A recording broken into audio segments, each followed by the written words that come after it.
Friends, if you're looking for real old school laughs, you're in for a treat because we've got them right here. Flip City Magazine. Remember Mad Magazine? Then it went woke? Well, don't worry. Flip City has no chance of going woke. That's right. 4 times a year, you'll get an actual printed magazine full of jokes, stories, comics, and more, all about today's pop culture, entertainment, and woke politics. Flip City takes terrible entertainment trends we love to hate with hilarious parodies of Lord of the Rings, Stranger Things, The Walking Dead, Star Trek, Hunters, and more. Trust me when I say there is nothing else like Flip City on the market. So subscribe today. It will be delivered in print, or you can even get it digitally if you're one of those wacky Zoomers. Either way, follow our link and sign up today, and if you put in midnight, you get an extra 10% off. Check out Flip City Magazine today.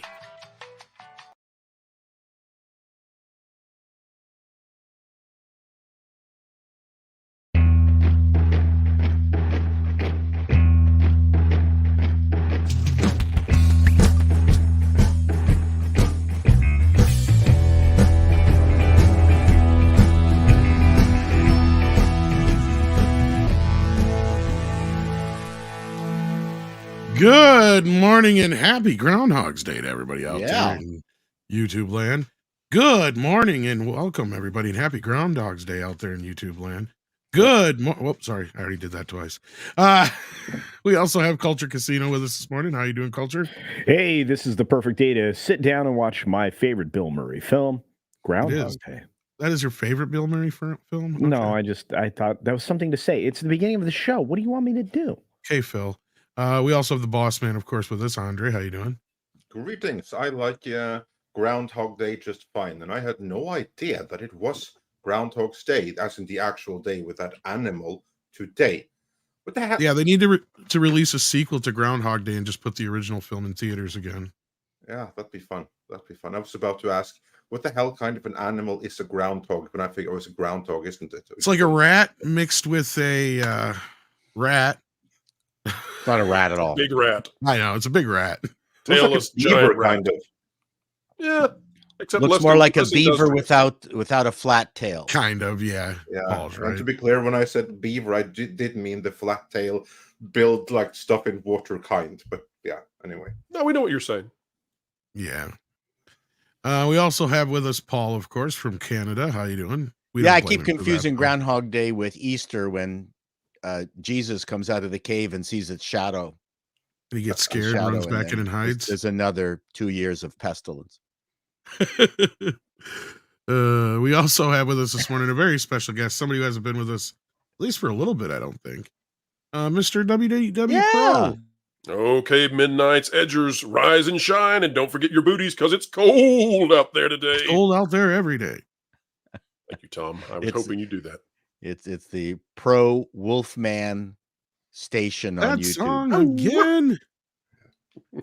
I will say though, I'm very, very happy that we have you today of all days, considering all the recent Disney news to have broken in the last 48 hours. It's almost like we plan these things. It's almost. Yeah.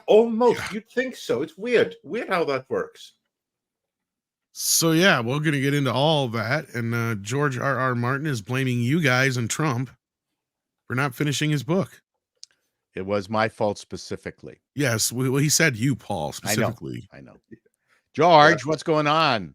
So as you and the Orange Man are to blame. Now we know the scapegoats.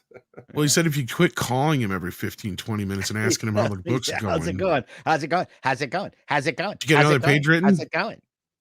How many decades has it been since the man worked? I do want to see the recording of the conversation between you and him right now. I mean, that should be fun. I think people would enjoy seeing that conversation. Put it this way: he doesn't need to work. It's very difficult to motivate yourself when you don't need to work. Although, if he is a real writer, there's no question, and he writes well. Yeah, especially with all the pressure on him at this point. Yeah, especially with all the other jobs he has taken on in the meantime. So why not just say, I'm done? It's not going to happen. It's okay. You all will survive, and I'm done. That's it. He kind of did, but we'll get into that. He has his excuses, on the other hand, where the the funny part.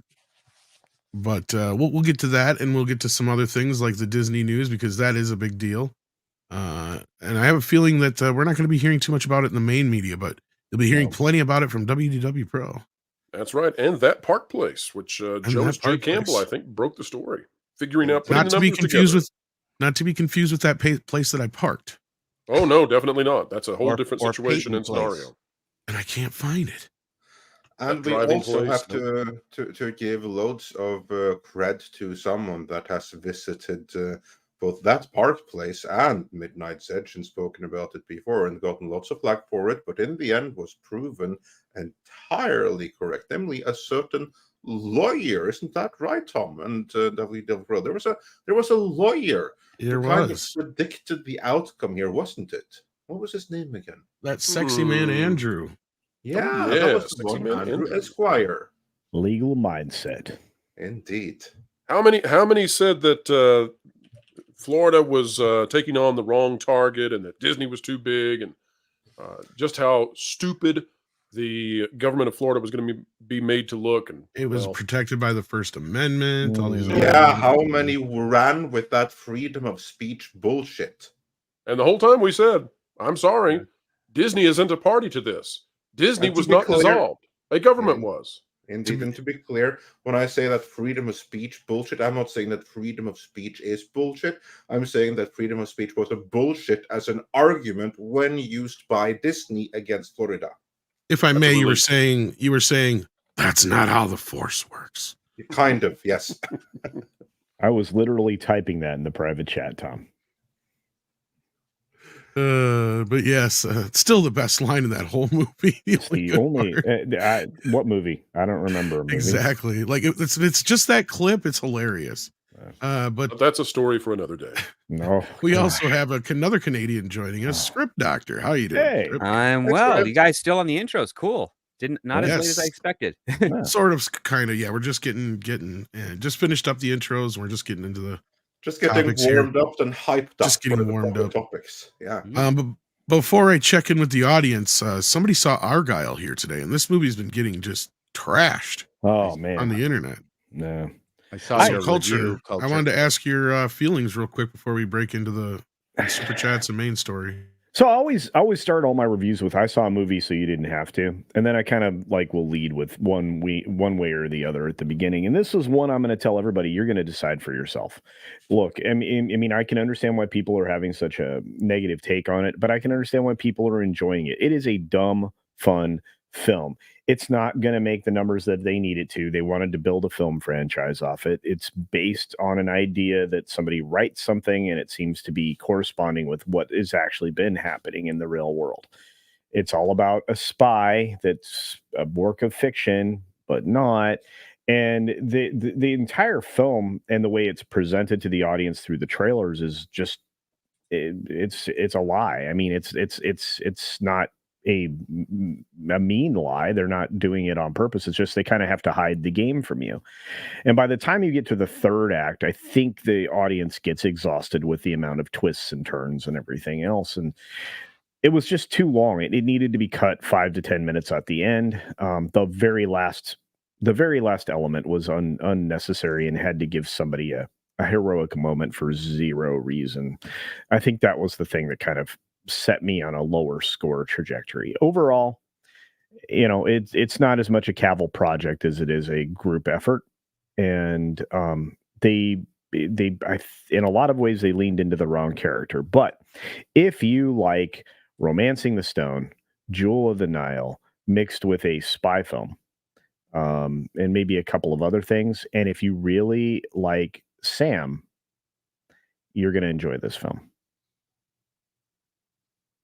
That's it. I'm not sure what people were expecting because, from the trailers, it kind of looked like they took the concept of the, Romancing the Stone when not Sharon Stone, the hell's her name?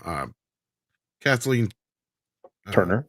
Turner, yeah. When she's having her fantasies, it felt like that was kind of like the movie, but it was just that's the movie instead of it being like a real world event happening at the same time. It was just all these fantasy elements. Yeah, and and there's a healthy amount of that. I mean, as the author, I'm going to give away a little of the story.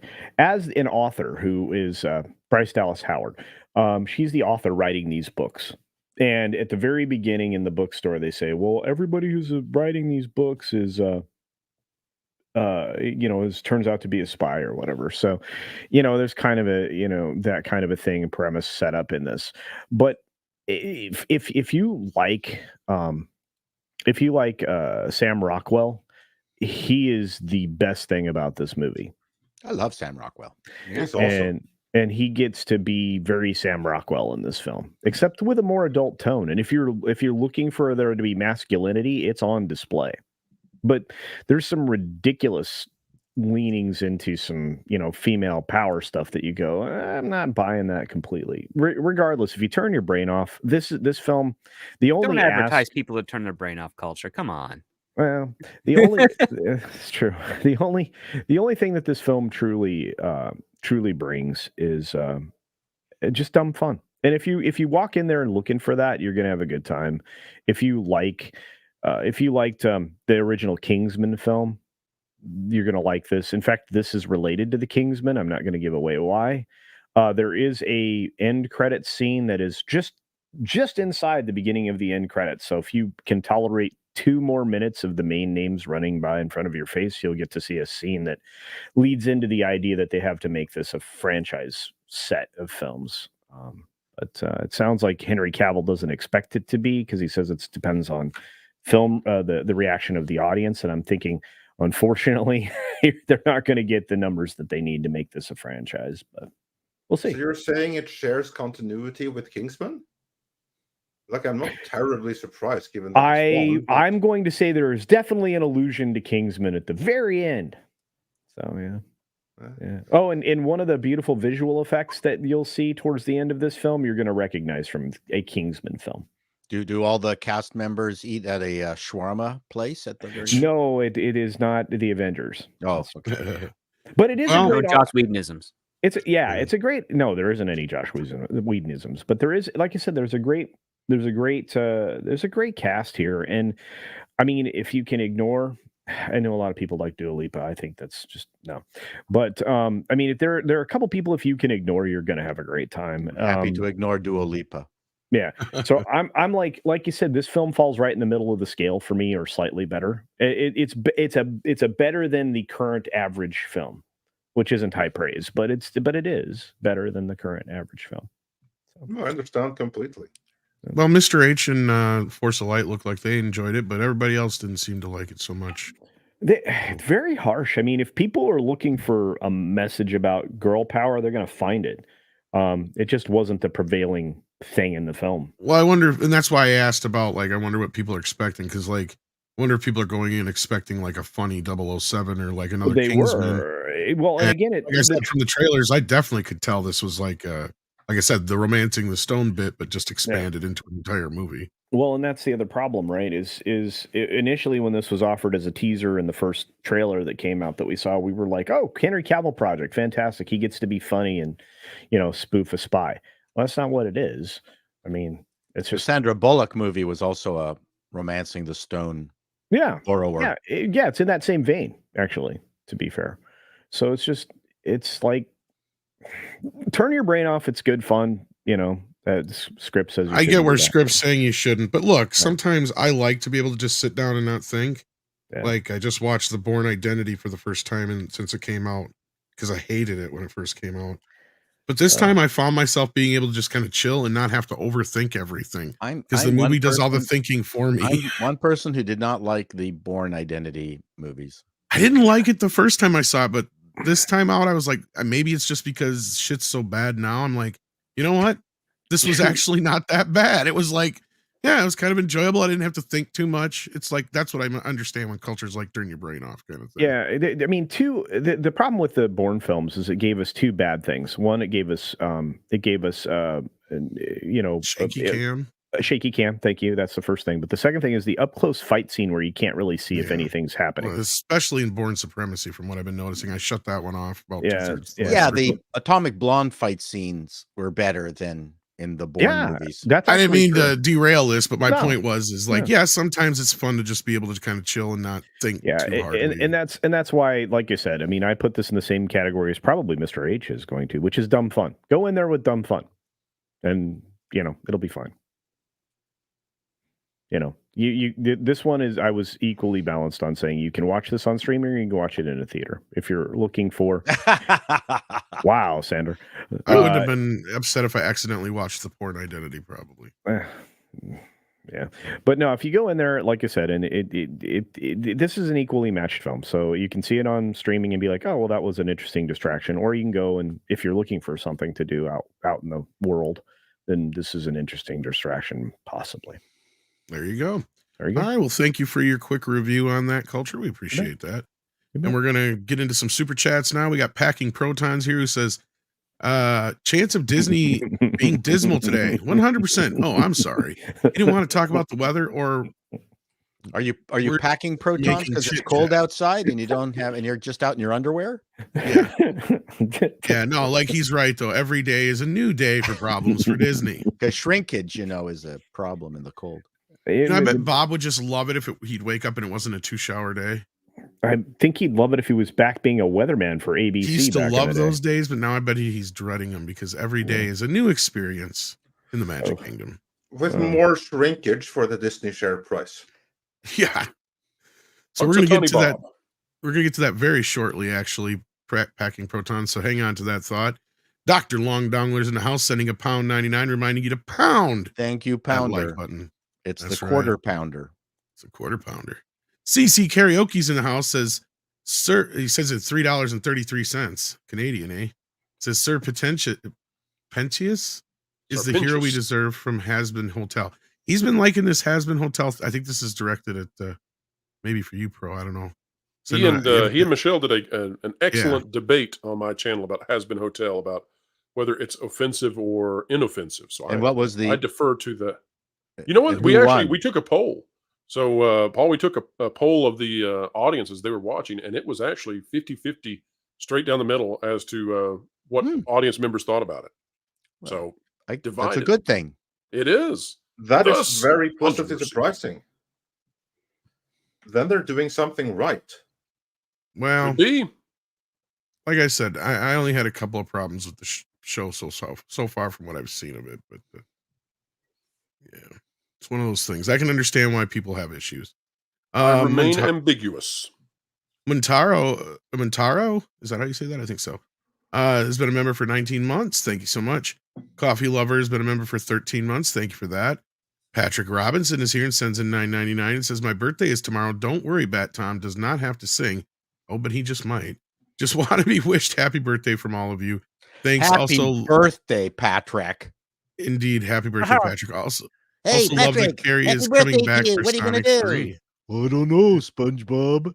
Hey, let's go catch Let's go to the strip club. Yeah, let's go to the strip club. I love clam Strip strips. Club. Get out of here, you two. You're underaged. I just want clam strips. Yeah, so Jim Carrey is back. That's the news that dropped today with a logo. 3. Yeah. Because the question was he going to return? Yeah. Oh, yeah, he was great. So on that note, Patrick, happy birthday. I'm sorry, glad to Happy birthday, have you here. Patrick. Hope you have an awesome day tomorrow. And yeah, Jim Carrey back in Sonic 3. I'm very happy about that, because that was the debate if he really was finished, and people were like freaking out because how can you do Sonic 3 without Jim Carrey when he has shown himself to be the central character in the series? And really, he was. Big part of the success of those movies is Jim Carrey. He's become Gru. Kind of, yeah. It's his own Gru. You are not wrong. You are not wrong at all. This is Happy birthday, Patrick. I'm actually awake. I'm pumping iron. That's right. I'm getting ready because I'm gonna see Superman tomorrow. So I want to be ready in case I gotta kick the shit out of him. So happy birthday, Patrick. I gotta get back to working out. Okay.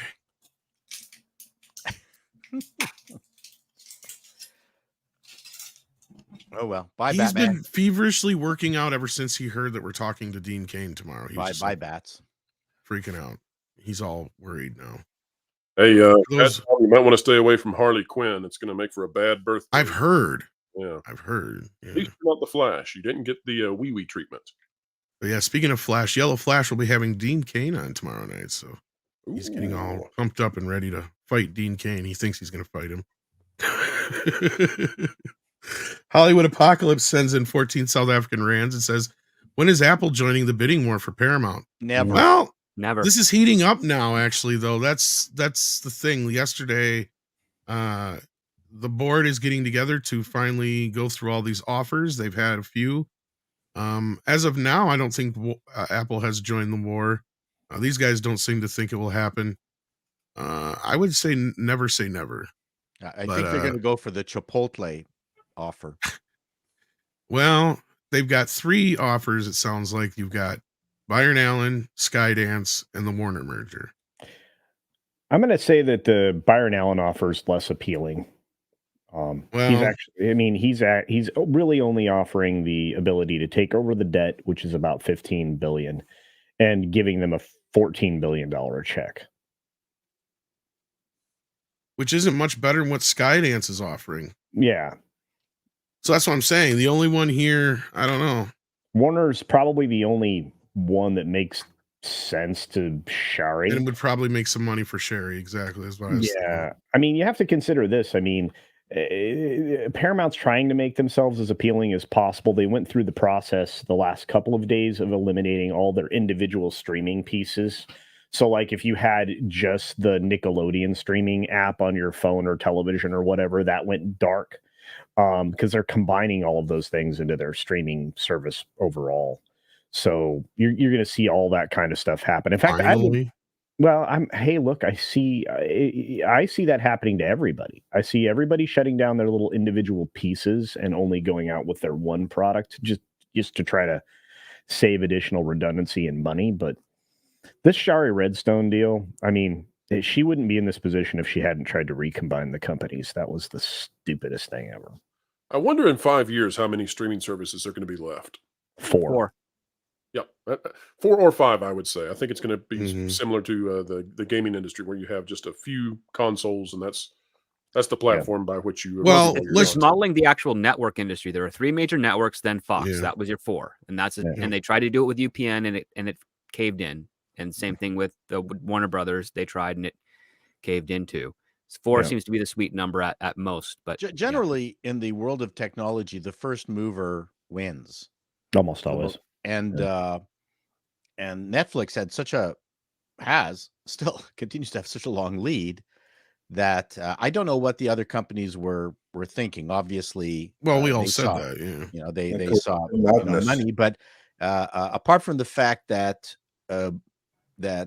Google had to buy YouTube. Actually, YouTube was not their property, but YouTube was killing them, and they were smart enough to buy YouTube and ditch their own platform. But you know, as a technology person, I remember hearing pitches for competitors to Facebook. Even I went to some pitches where someone had a better Facebook back in the very early days of Facebook, when it had just left the realm of universities and was now becoming a public platform. There was a ton of people, and people were throwing money, VC money at it. I'm going, nope, it's not going to happen. You're just not going to be able to defeat Facebook. It doesn't matter what kind of technology you have. So, well, what you have here is you have Amazon and Netflix. Basically, we're always going to survive. We always knew that. The rest of them were kind of like, we'll have to wait and see how it goes. And what's keeping Paramount and Peacock a part of this fight is, I believe, because they have access, people have access to NBC and CBS through those. And not just that, they have a very big cable portfolio also. Well, that too. And that's why, because I was just going to say, this year, less than 50% of the households have cable now. So that means we've hit that threshold a lot quicker than a lot of people had anticipated. And I think it's the only reason they're sticking around. Because like I said, if Warner Brothers buys this, if Warner Brothers merges with Paramount Plus is going to get shut down, guaranteed. And so there's another one eliminated. And then Peacock is just going to be kind of fledgling for a while, but it's hanging on because it has NBC and, like you said, all the cable shows that go with that. Peacock has added quite a few subscribers. Plus, their purchase of Pluto has worked out extremely well for them. So The only thing that concerns me about the Warner Brothers thing, though, is the whole. But this is where I wonder how effective it's going to matter, considering, cable's damn near dead. That's kind of my point. Cable, I think, is down to 40% or something of the audience. Yeah, that's what I'm saying. It's less than 50% now, and which it's is all insane. Ozempic users. There's whatever, some drug. Well, supported by pharmacy ads. So the most likely scenario if Warner Brothers and Paramount merges is that Paramount Plus will stay as Paramount Plus, but Max or HBO Max or whatever it's going to be, that's going to be the prestigious streaming service associated with them. They're going to partition it the way that Warner Brothers did with their shows on network, and then it's not TV, it's HBO. That's going to be the model target they're going to strive for. You think so? I think they'll just merge I think the two. Max subscribers will get access to Paramount Plus, and for an additional premium, they'll get access to HBO, and that it'll be kind of like a weird split bundle thing that they'll do, because that seems more in line with what you would get out of a merger in these situations. Because right now, Paramount Plus has invested a lot in the marketing right now to sort of retain what they have, and some of the contracts they have with Warner Brothers for productions, along with NBC, MTV Entertainment, and so forth, are all for 5-6 year contracts, which I don't think Paramount or anyone who merges with Paramount would want to break, because that's really good content for them to build up their platform. Yeah, but I also see it as killing competition. Well, the thing is, there's not enough of diverse distributors out there right now for competition to thrive. Well, we'll have to see how this goes, because we got some other stuff to discuss. We're going to put a pin in the super chats for now, because we got WDW Pro. I don't know for how long, and we've got some Disney stuff to talk about. So let's get into that stuff right now. What do you got for us, Pro? Yesterday was quite an eventful day for Disney, was it not? Absolutely. Yesterday, well, the past 48 hours for Disney has been, well, folks, you know what we're going to say, dismal. And as is so often the case, not only was the court case in which Disney was attempting to wrestle back control of the local government that governs the Walt Disney World Resort, not only was that tossed out of court due to lack of standing, but also Disney had a significant asset, which is now valued at only $3 billion after it was purchased with the Fox deal in 2019, with an estimation far, far exceeding that. That was about a $10 billion, yes, folks, $10 billion loss for Disney yesterday. And they were dropped on Fortune's most appealing corporations list. So they were dropped down. Netflix now number one in the entertainment category there. And if you look at the court case and the fact that Disney now no longer has any claim other than appeals, which will not go anywhere. If you look at Disney's opportunities going forward with the legal system, you come away with the recognition that this political determination, this political speech they made in Florida, was a minimum $1 trillion loss for the company. And you never hear about $1 trillion losses for companies, and for good reason. But when it comes to Disney, what they did was they cost themselves the ability to govern themselves, which basically no corporation in the world has that ability. But they did.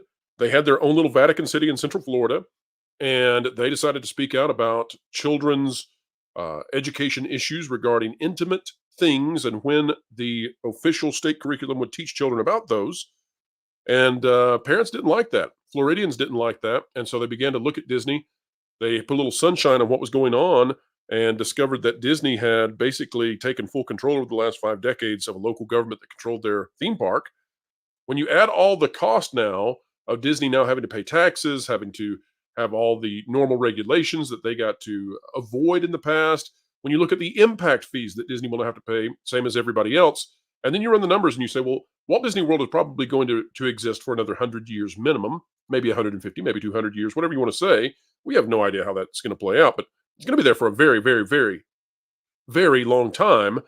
And then you take into account inflation, you arrive at a $1 trillion mistake. Now, that's a mistake that's bigger than the BP oil spill. The mainstream media is not talking about that very much.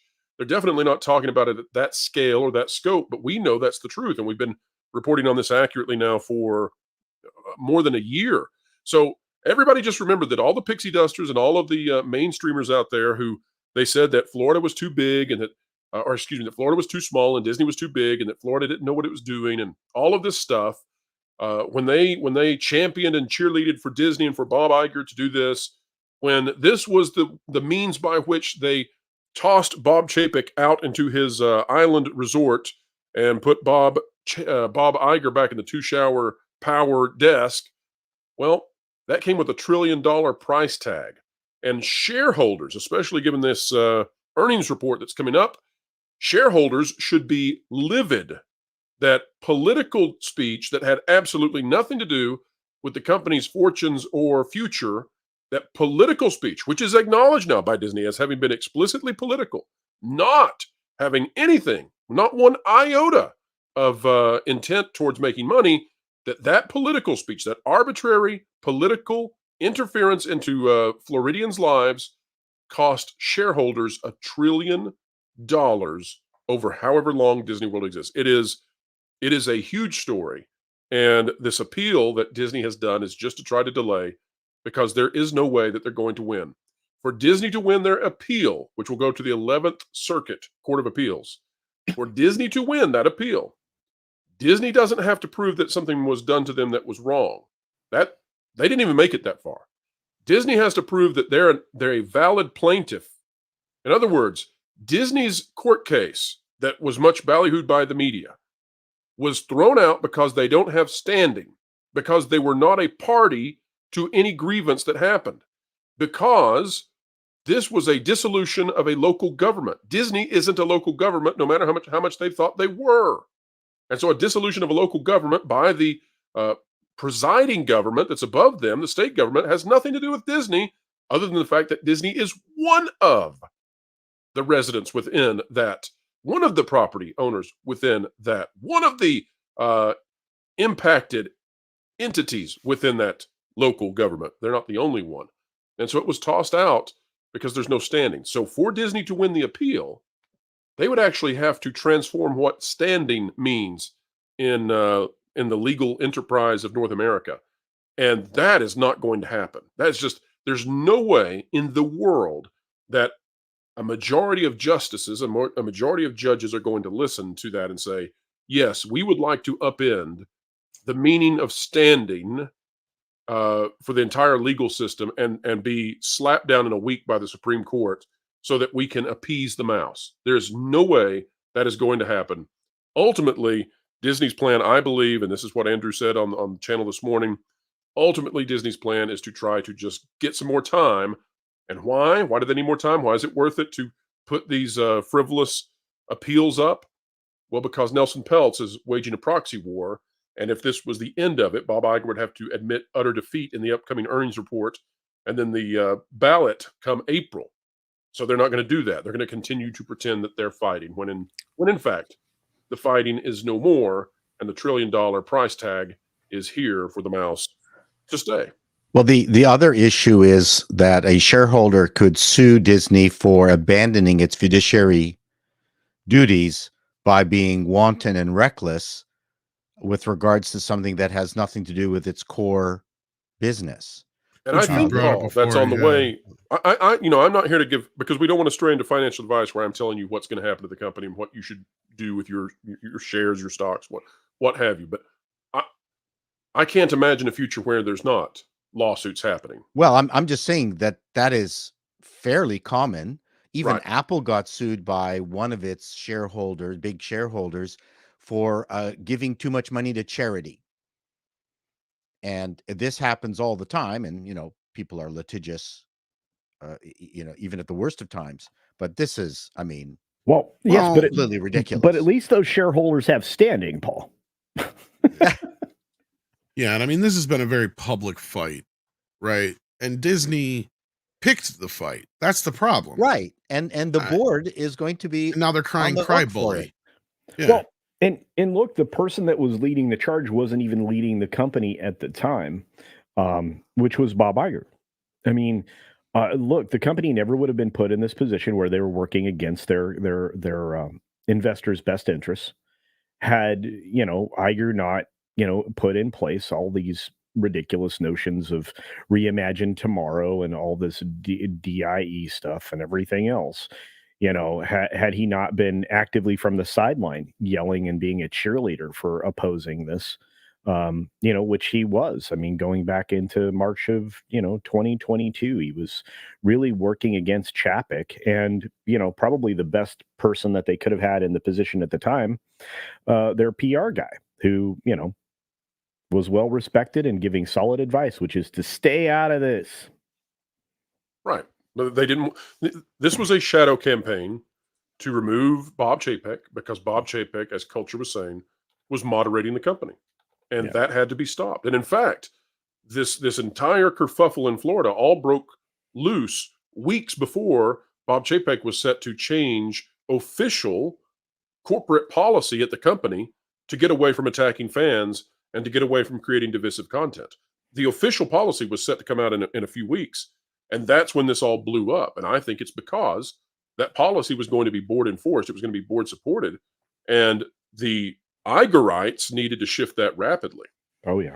And it much to the detriment of the company overall. Obviously, you spoke to the financial or, situation as far as the taxes and everything else and the ability to mitigate any expense on the corporate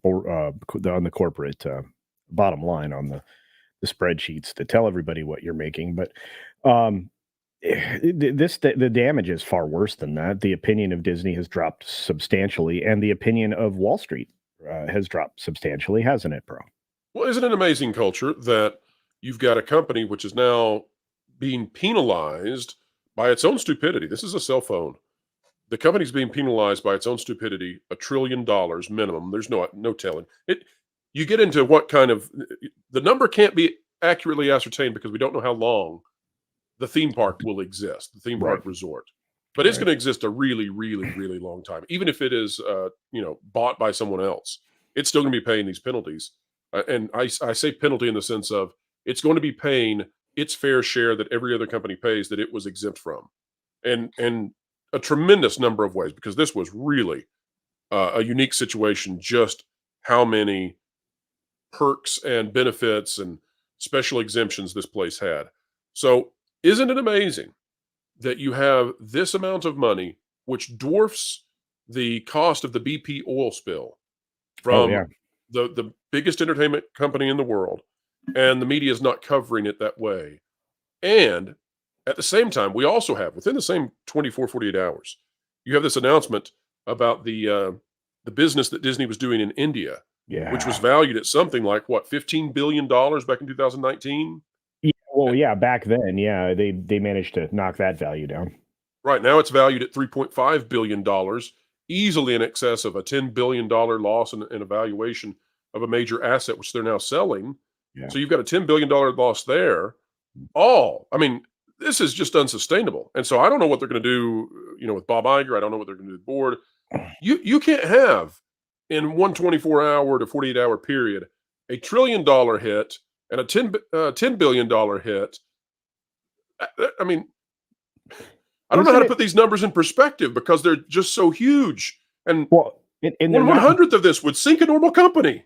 Well, and they're not being portrayed that way in the news media. That's something that you've said multiple times. But it's so funny to me that all the same players are playing in this same game, because you mentioned the BP oil spill. Well, who was the guy that was the front man for that? Jeff Morrell. He was the front man for Disney that resigned because Chapek and Iger and anybody else wasn't listening to him. Think about that, Culture. Yeah. They brought in Jeff Morrell to clean up an already BP level problem at Disney, and they fired him and made one that's 10 times bigger. It was ridiculous. And I think we're softballing the amount of money that Disney's lost in India.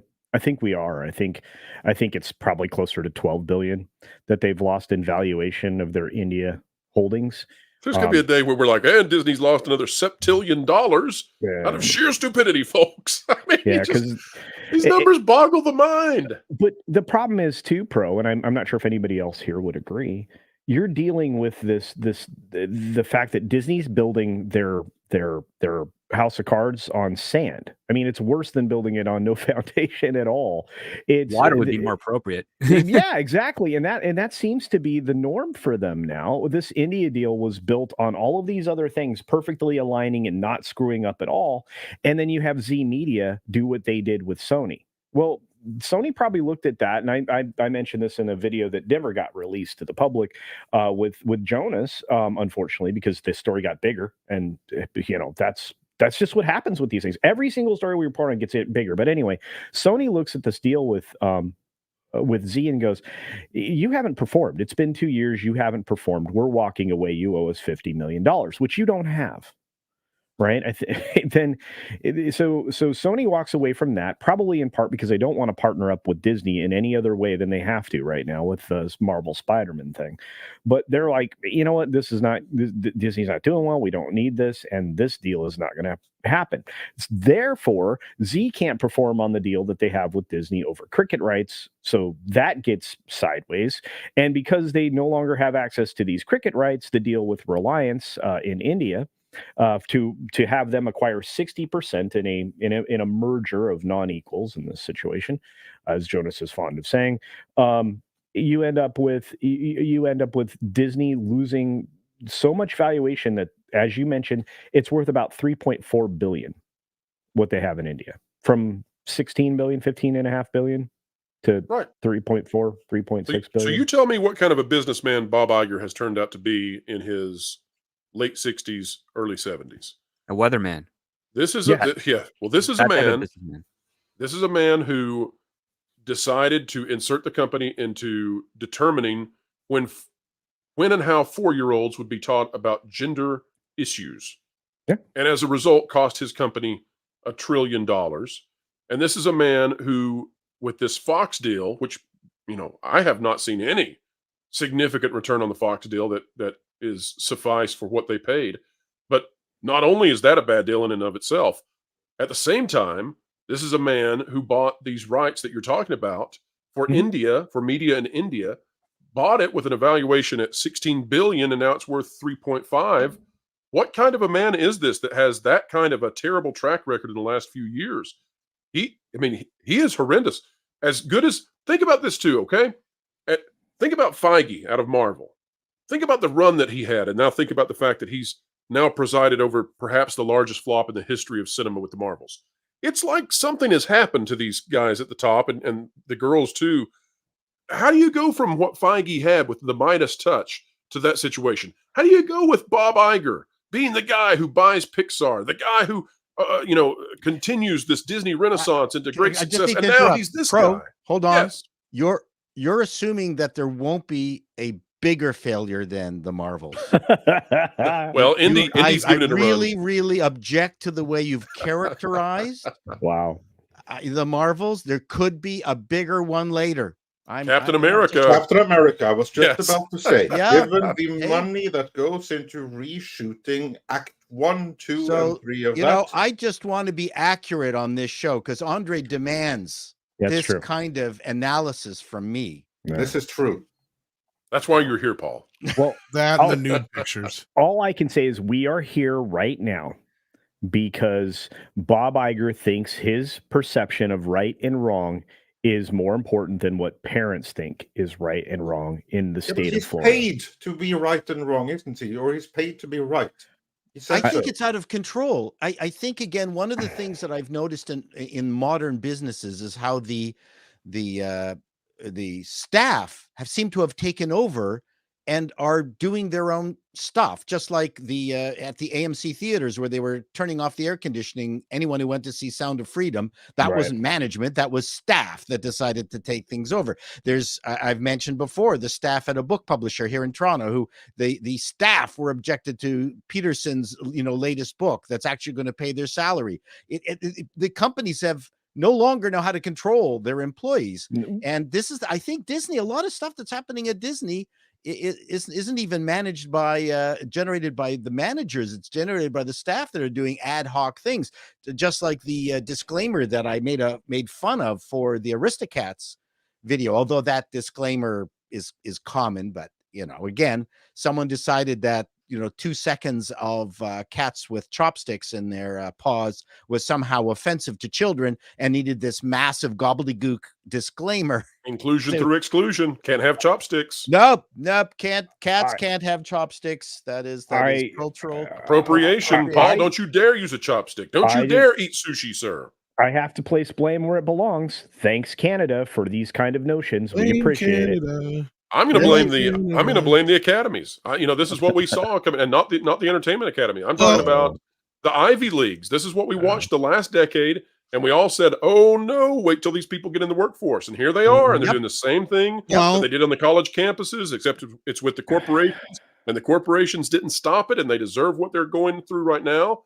And what is that? Well, if you look at Disney, if you want to know the practical impact we've seen so far, Disney was in the running to be up there with Netflix 4 years ago. We pondered whether or not they could overtake Netflix. There were guidances that they had a chance. Now it's Netflix. Well, at first it's YouTube, then it's Netflix, then it's Amazon, and then way, way, way, way down is Disney. And there's now questions about whether Disney should just give up and throw ESPN in with Netflix. That's the suggestion by Nelson Peltz. And Disney is a shadow of its former self. Oh, no question. Sorry, Culture. No, go ahead. No, please. No, I was just going to say that I just looked at my stats. 40% of my audience is watching YouTube on a television, not on a device. Yes. Well, as we pointed out, I was many times stunned. Over. You got to work on your graphics now. Since the beginning of the whole streaming war, that YouTube was being overlooked. YouTube was the one that actually has the most viewers. 40% watching it on a TV, though. I mean, but to go back to I have to give Google credit because the interface for watching YouTube videos on the big screen on their little Google Chrome device is probably the best of all the streamers. Think how good you look on an 80-inch OLED. Think of the makeup you need to start using now that you know. That's the size I need minimum to keep my ego in check.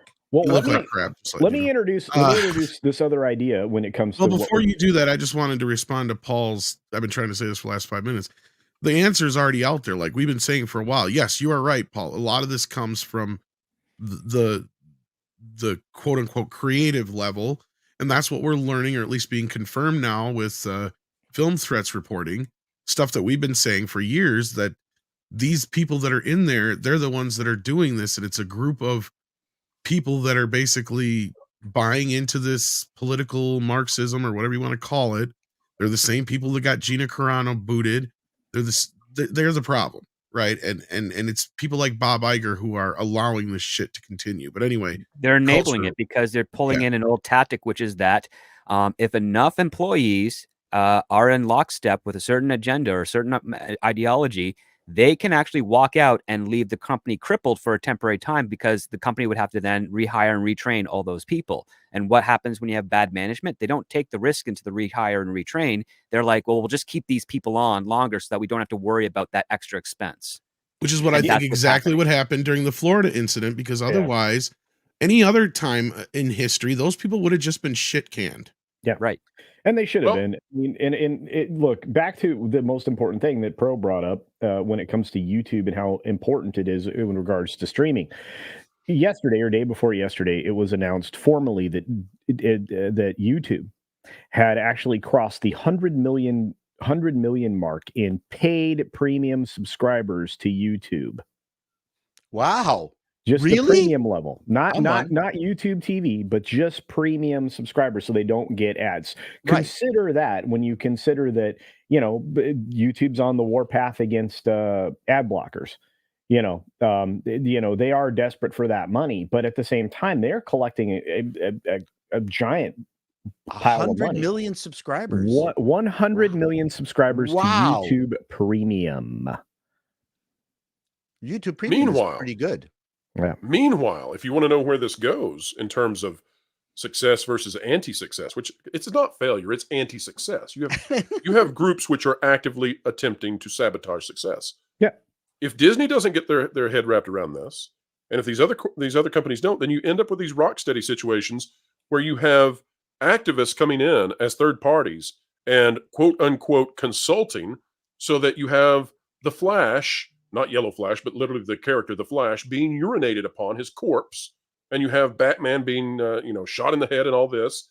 This is where, I mean, that's the ultimate end when you run this thing out to its finality, and it's utter, it's what would you say? It's depravity, but it's stupid, pointless depravity. In it's the ultimate grift. Well, it's And like a that's what these shock people jock. want. That's what it is. Vandalism. It's a Sorry, what'd shock. you say? It's a shock jock attempt. It's basically, let's do something shocking to get people talking about it, generate interest, generate money, et cetera, et cetera. The difference being, at least in the traditional side of the shock jock, is that there's actually something to say a little bit beyond that point. It wasn't just a gimmick. Sometimes the ideas would hit or resonate, or there'd be some sort of level of articulation that would get people to be interested. People that hate it want to listen to what happens, and people that love it want to listen to because they like the points of view being espoused.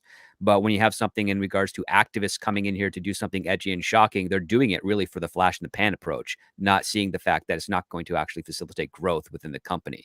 I mean, listen, if you're going to create a game called The Suicide Squad Kills the Justice League, you better kill the Justice League. How you kill them is fine. But the thing is, that you kill them is fine.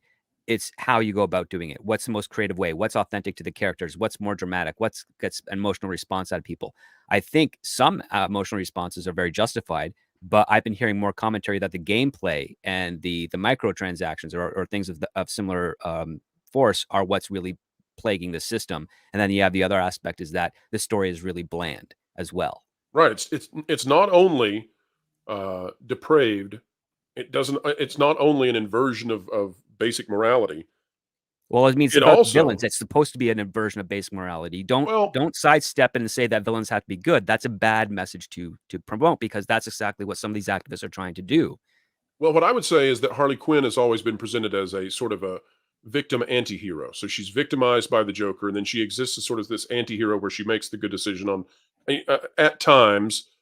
But I think she's presented in such a way here where she is, there's things that she does in the game that we really can't even talk about on YouTube. She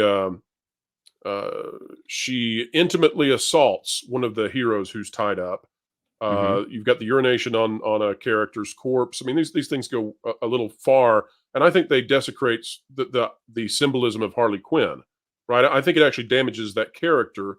You also have that very bizarre thing going on with a childlike Poison Ivy and an attraction there. That just very strange things. And so, what I think is that there's definitely a way to have a villain take the lead role and to do villainous things. But if you're going to do that, if Batman's last words before he dies are we done with the bad stand-up routine? Like that's fifth grade level writing.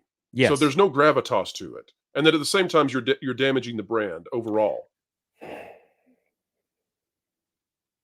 But that's all I have to say about that. Well, again, look, just anytime you're looking at a game, a AAA title or better, because I know people consider there are 5A titles out there regardless. Anyway, you're looking at a AAA title or better. Look for the words Sweet Baby Inc. And then if it appears, walk away. Yeah.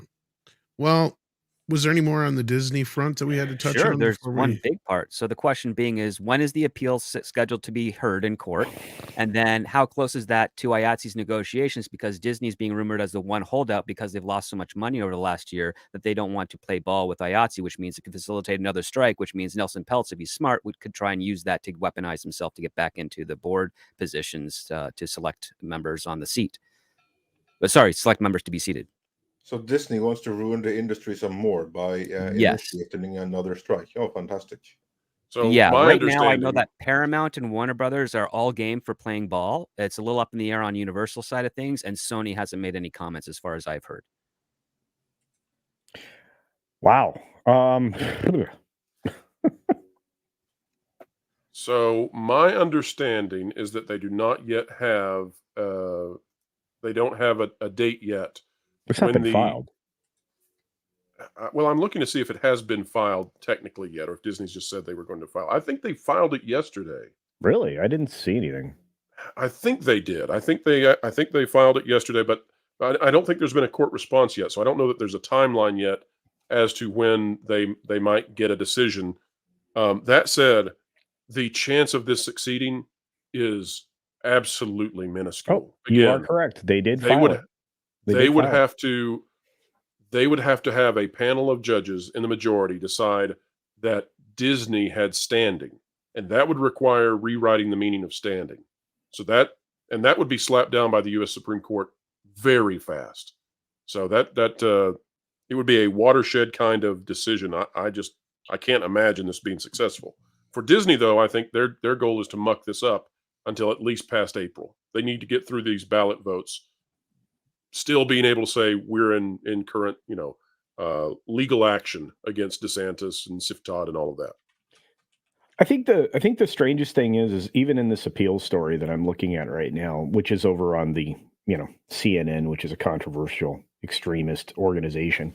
That story is even kind of reporting the fact that the control of the Disney, the outlying area, the Reedy Creek at the time, was a municipality that Disney controlled. They never should have been in control of that. If they're actually stating that is a matter of course, then and they're not challenging it and saying that they never should have had that right. I think the news media is complicit in this. That's just my opinion. But they did file. You were correct. They did file yesterday. I think the news. There's got to be a point where, okay. So think about it this way.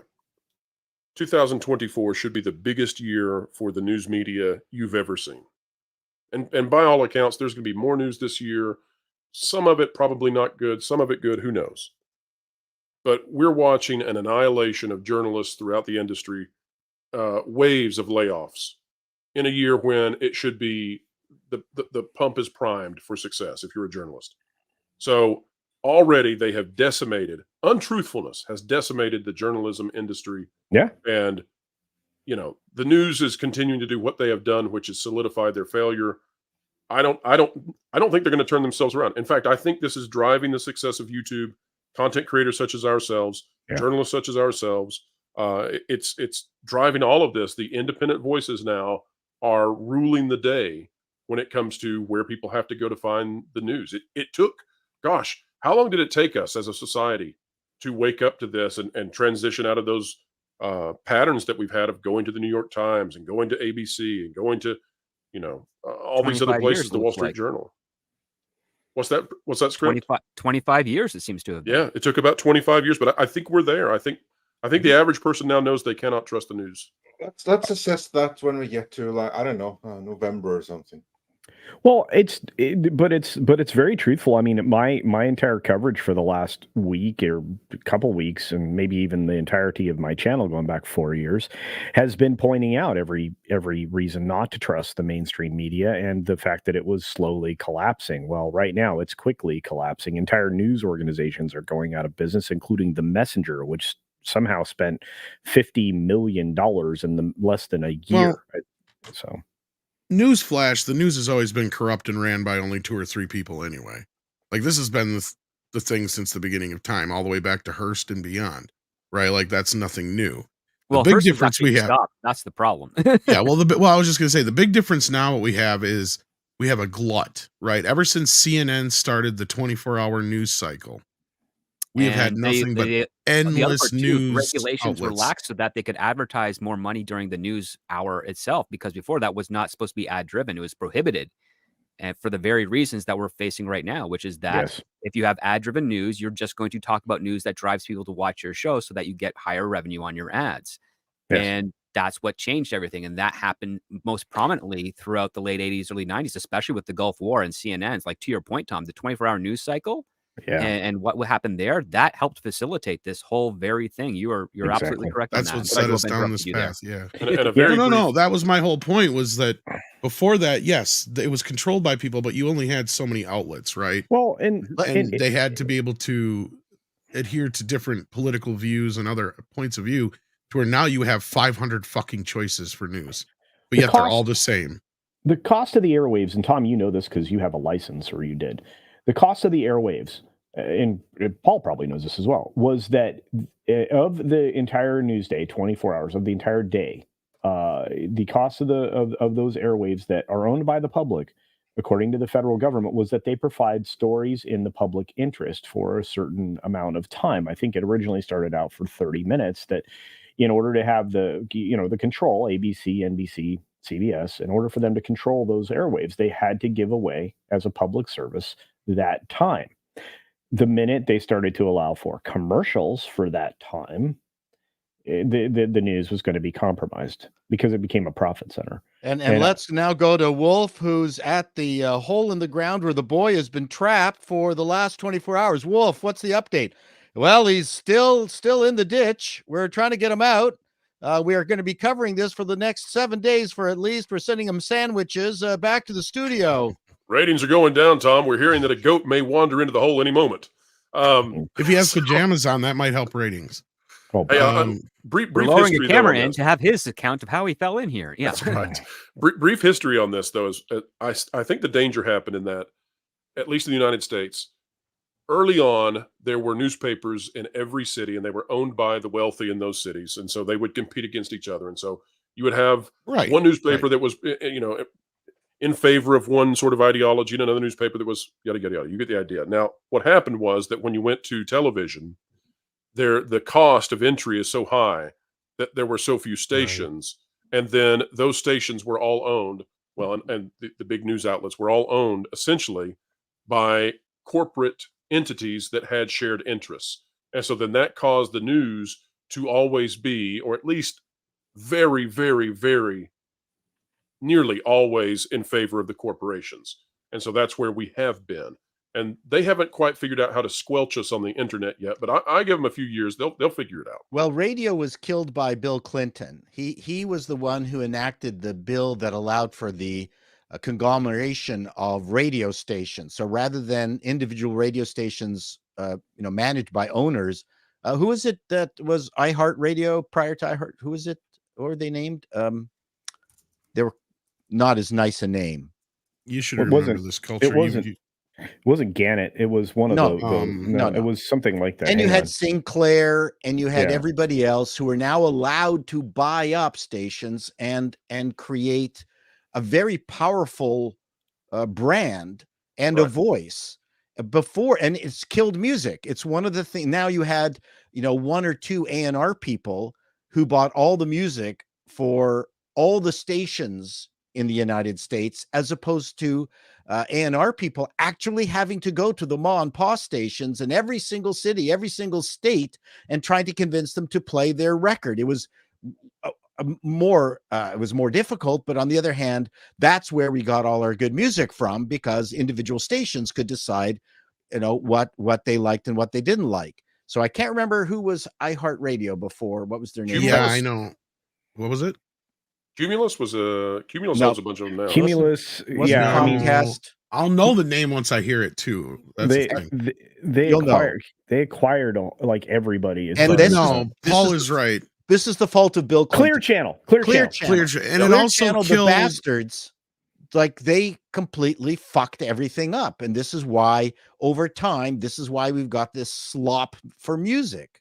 Paul, you're saying that Bill Clinton is in charge of us having to be forced to watch Taylor Swift at NFL games. Guys, that's the headline, folks. In a roundabout way. That's right. But what Paul's saying is correct. And basically what this did then was killed localization of any station. Correct. Like you couldn't have any like local artists, hit it big anymore. Nope. This is also why when you flip on most stations, like if you have like a couple of different like rock stations or classic rock stations within your listening distance, they're playing the same goddamn thing because they're all coming off the same satellite. Correct. It's all the same shit. Yeah. Well, and this is also why that erroneously this clip gets shared, where that news media organization basically has a script prepared for everything they control, where they repeat the same story, right? I don't remember what the clip was. A danger to our democracy. And that's what I was. Danger to our democracy one. And I tried explaining that to people too. Is like, when you're at those stations, you're not allowed to deviate. You get sent and you just rip and pull, which is basically you take that and you read it as is. You cannot change it. You can't do anything to it. And that's kind of the rules you're under. Well, not just that, but you've got DJs who are DJing several stations at the same time out of their home. Well, and that's what I was saying now with the satellite thing. It used to be more localized to where, throughout the day, at least up through, it used to be 24 hours then, and then they quit about midnight. Then they'd flip over to a satellite feed. Then it started about 5, 6 o'clock in the evening. They flip over to that satellite feed. Now it's the entire fucking day.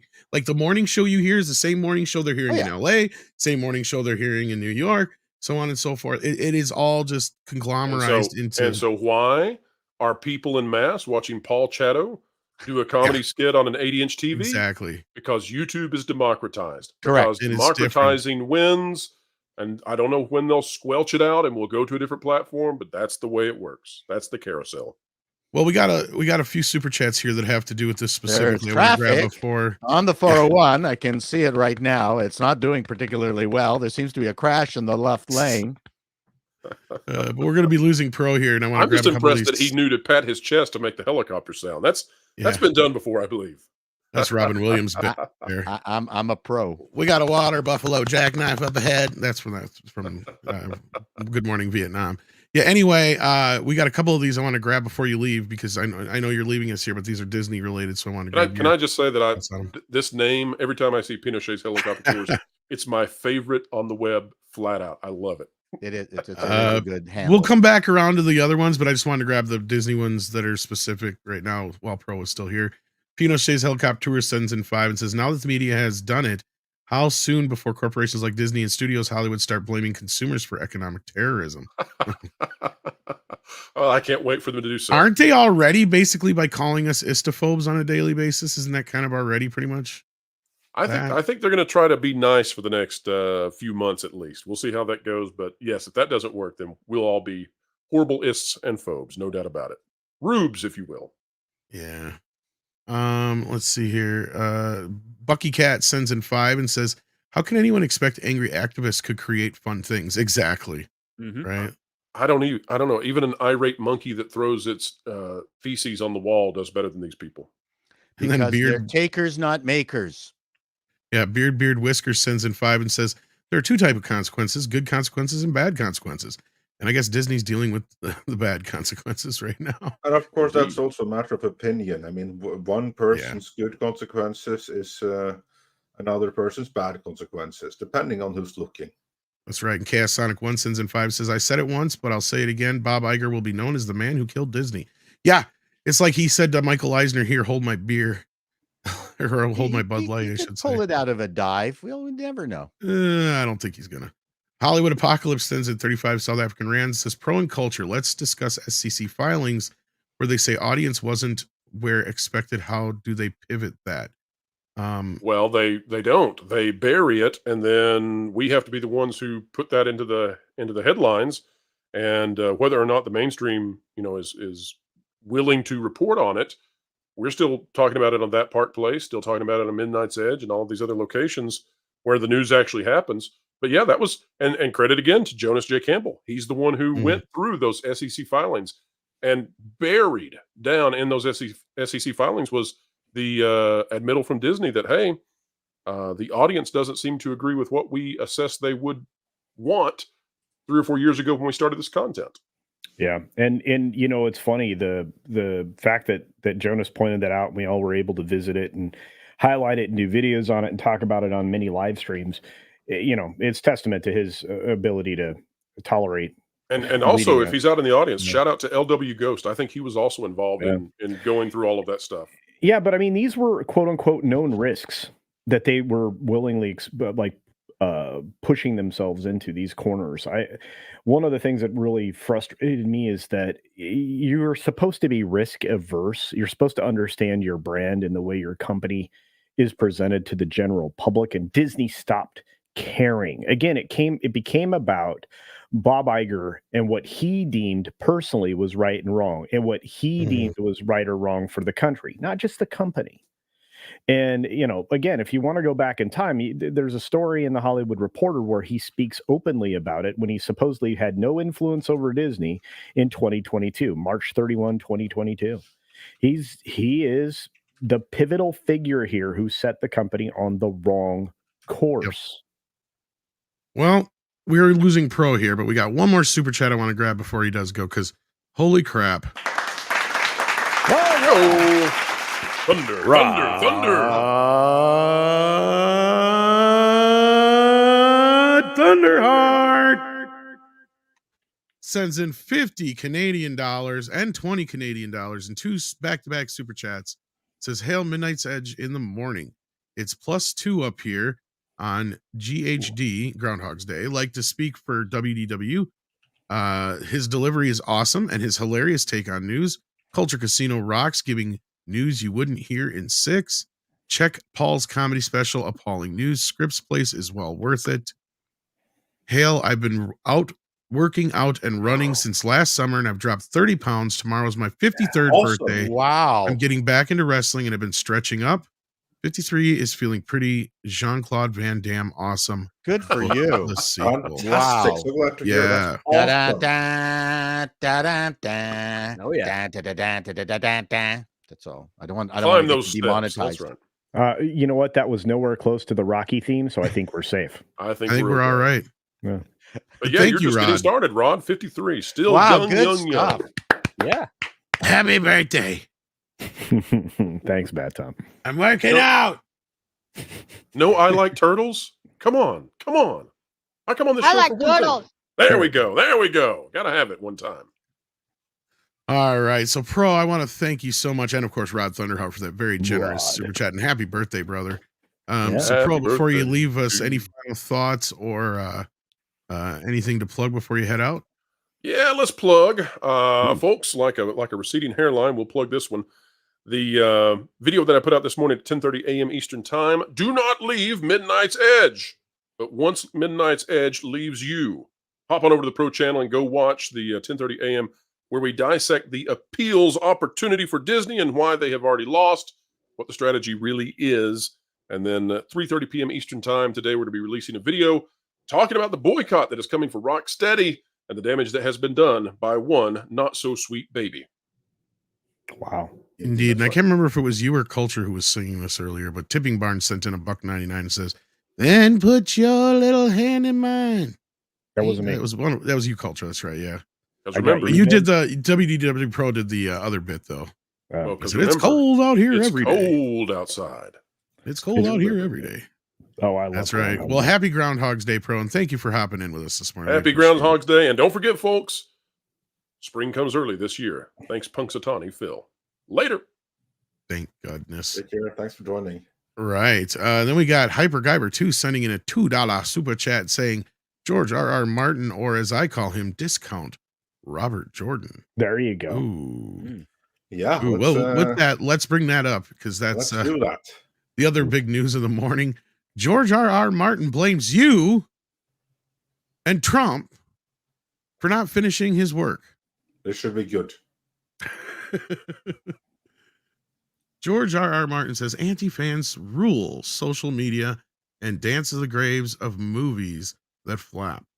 It used to be fun talking about our favorite films. It's your fault. George, it has always been this way with nerds. What the hell are you talking about? Yeah, and it's your fault that the vitriol became so quote unquote toxic in your super leftist words. He says the era of rational discourse seems to have ended. As he posted on a personal blog, I found I had no appetite for living through any of that again. 2023 was a nightmare of a year for the world and the nation, and for me and mine, both professionally and personally. I'm very glad that it's over. Well, guess whose fault is that? Anyway, And also, when the hell are we going to stop blaming individual years? I mean, Right? 2023 didn't do jack shit. It's a piece on the calendar. You think 24 is going to be any better? I got news for you. I thought these Yeah, folks fair all enough. said the answer to this was Biden. It doesn't seem to be That's what they working. did say. Everything was going to be fantastic. I mean, right now. Well, but wait a Yeah. minute. You guys realize your anti woke economic bad guys, because I can't say the T word here. Yeah, we wiped out $5 trillion in stock value because we weren't fans of ESG in the message, guys. So it's your fault, all of you. Yeah. So anyway, he You're goes just on gone here. with the programming. No. He goes, take solace where I can in chocolate thrones, if nowhere else, in books, in films and television shows, though even there toxicity is growing. Well, what do you think we have to do since all this new crap garbage, Mr. Martin? Used to be fun talking about our favorite books and films and having spirited debates with fans who saw things different. But somehow, in this age of social media, it is no longer enough to say, I did not like book X or film Y, and here's why. Now social media is ruled by anti-fans who would rather talk about stuff they hate than the stuff they love. And delight on dancing in the graves of anyone whose films have flopped. It's all so sad. Who do you think he's talking about here? Well, he's probably describing Gary first Schadenfreude, and which has been foremost, around but, for centuries. So I think that's more geared towards YouTubers. Yeah. I As I hate said, everything, you know. probably Gary first and foremost, That's what I was secondarily just thinking. us and all of us. Yeah. Yeah. So Martin knows a thing or two about contending with anti-fans on social media, given the extreme backlash that met the final season of HBO's Game of Thrones, which is based off his ongoing book series. The author is also involved in the prequel series House of Dragon, confirming in December that he got to screen the first 2 episodes of the upcoming new season. I'm hardly objective when talking about anything based on my own work, but I have to say I thought both episodes were great. Martin wrote to his fans at the time. Dark, mind you, very dark. They may make you cry. I did cry myself, but one of my friends, did not cry myself, but one of my friends did. Powerful, emotional, gut-wrenching, heart-rending. Just the sort of thing I like. What can I say? I was weaned on Shakespeare and love the tragedies and history plays best of all. Blah, blah, blah, blah, blah, blah, blah. So it's all your fault. He's not going to finish writing shit. Yeah, it has been, I think, I want to say, I could be wrong, like 4,700 days since the last book release. I'll bet you he's writing though something. Yeah, it's not. Yeah, but not what he needs to write. He's not finishing the story. It needed to be finished. So it's been a long time. It's kind of like a joke because it will never be concluded in his form. It will only be concluded by the way, by way of the TV series, which was done by what turned out to be the true anti-fans, namely Donnelly and Oppenheimer, the showrunner of the series. Those were the real anti-fans he need to be worried about. Because they're the ones that destroyed his work. Benioff and wife, you mean? Sorry, Benioff and wife. Yes, that's what I meant. Yeah. Big those guys are part of the bigger group of problems because they managed to weasel their way into the industry through nepotism and financial, legacy money from their families. And there's lots of other peoples that are like them through that, where they don't really know how to write. They pilfer, they quote unquote adapt, and they repackage, and they become the benefits of it. And they use that as a currency to build up their profile, which worked very well for the first 4 seasons of Game of Thrones. And then that started to slowly waver over time. And now they are almost persona non grata in the industry because any of the other stuff that they have done has not really made any waves in the same fashion that Game of Thrones had. Yeah. X-Men Origins Wolverine was such a smash hit. And that was one of theirs. Mm-hmm. Lest we forget about that. Yeah, I just think that this is a old man screaming at the clouds who is way out of touch, gaslighting and blaming everyone else for the fact that he is no longer capable of finishing the stories. He doesn't. Are you talking about me? Not originally, but that pretty much describes me. I go, wow, that's pretty. If the depend diaper fits, sir. Yeah, exactly. What's good for the goose is good for the gander or something like that. But anyway, as for Martin, then no, like he obviously wasn't going to finish those books, whatever, because everything he's been doing the last few years, he's been taking on all these other kind of things that obviously do get in the way of finishing the story, which tells me he doesn't want to, probably because he can't do it. Hire somebody else to do it. Jesus Christ, at this point. Sorry, but yeah, get a ghostwriter. Yeah.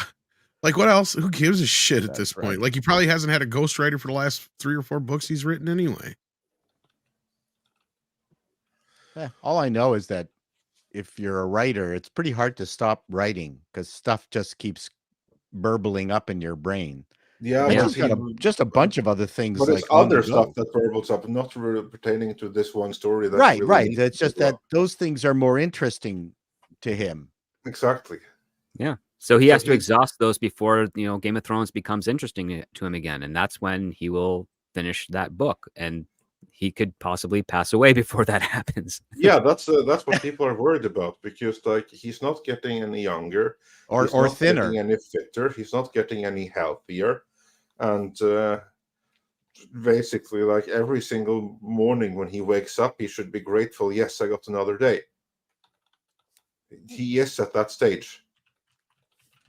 And here I am doing yoga so I can keep writing, and I wrecked my shoulder and I can't write. There's Let's see just what you no wreck the next winning. time. Yeah. Try typing, then you can't hurt yourself. Typing, that's what I do.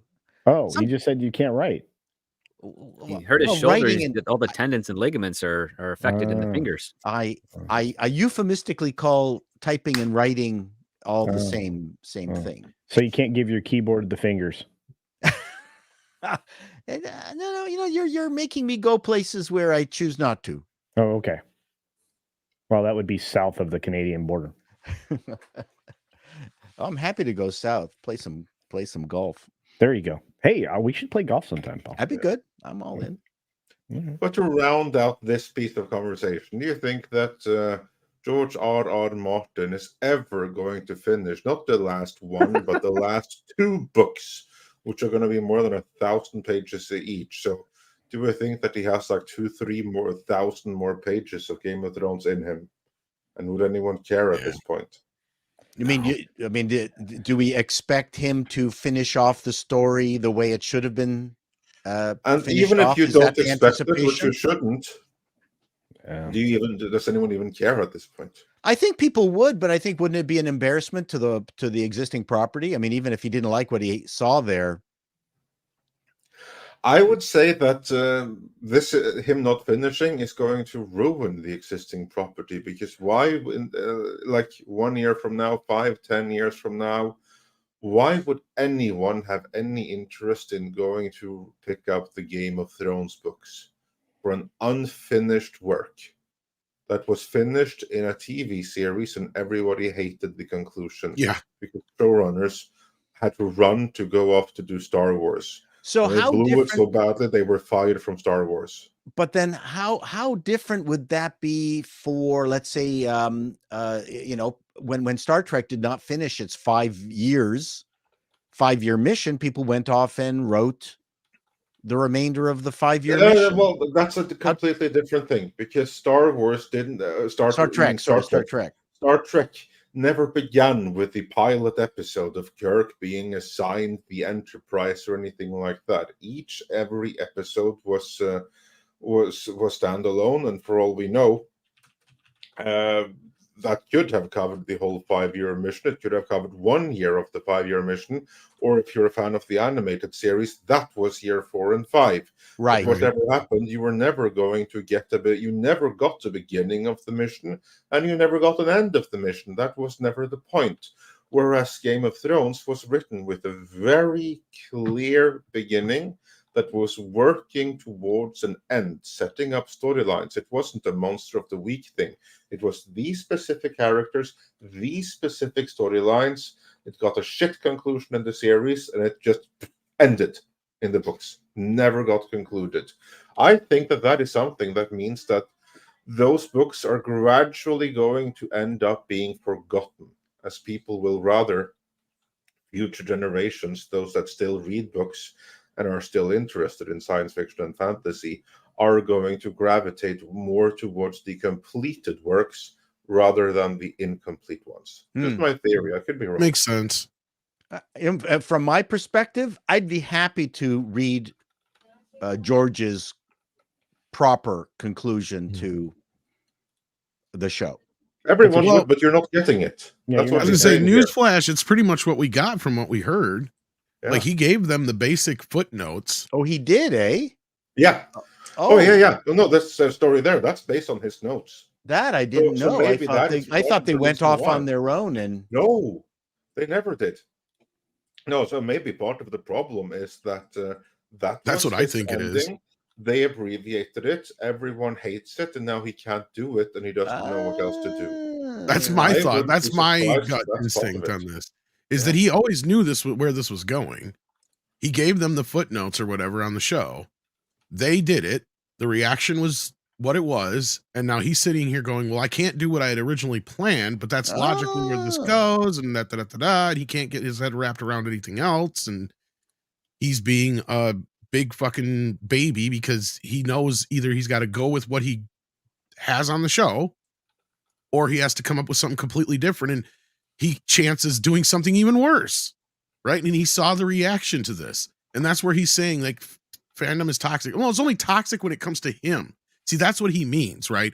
Because this is where you talk about, like, I'm trying to figure out what world he's living in where nerds didn't get into knockdown, drag out fights over fucking Spock and Kirk or something, or Picard and Kirk or something like that back in the day. I've seen plenty of nerds getting into fucking fist fights over stupid shit, right? And so some of the stupidest shit in the world.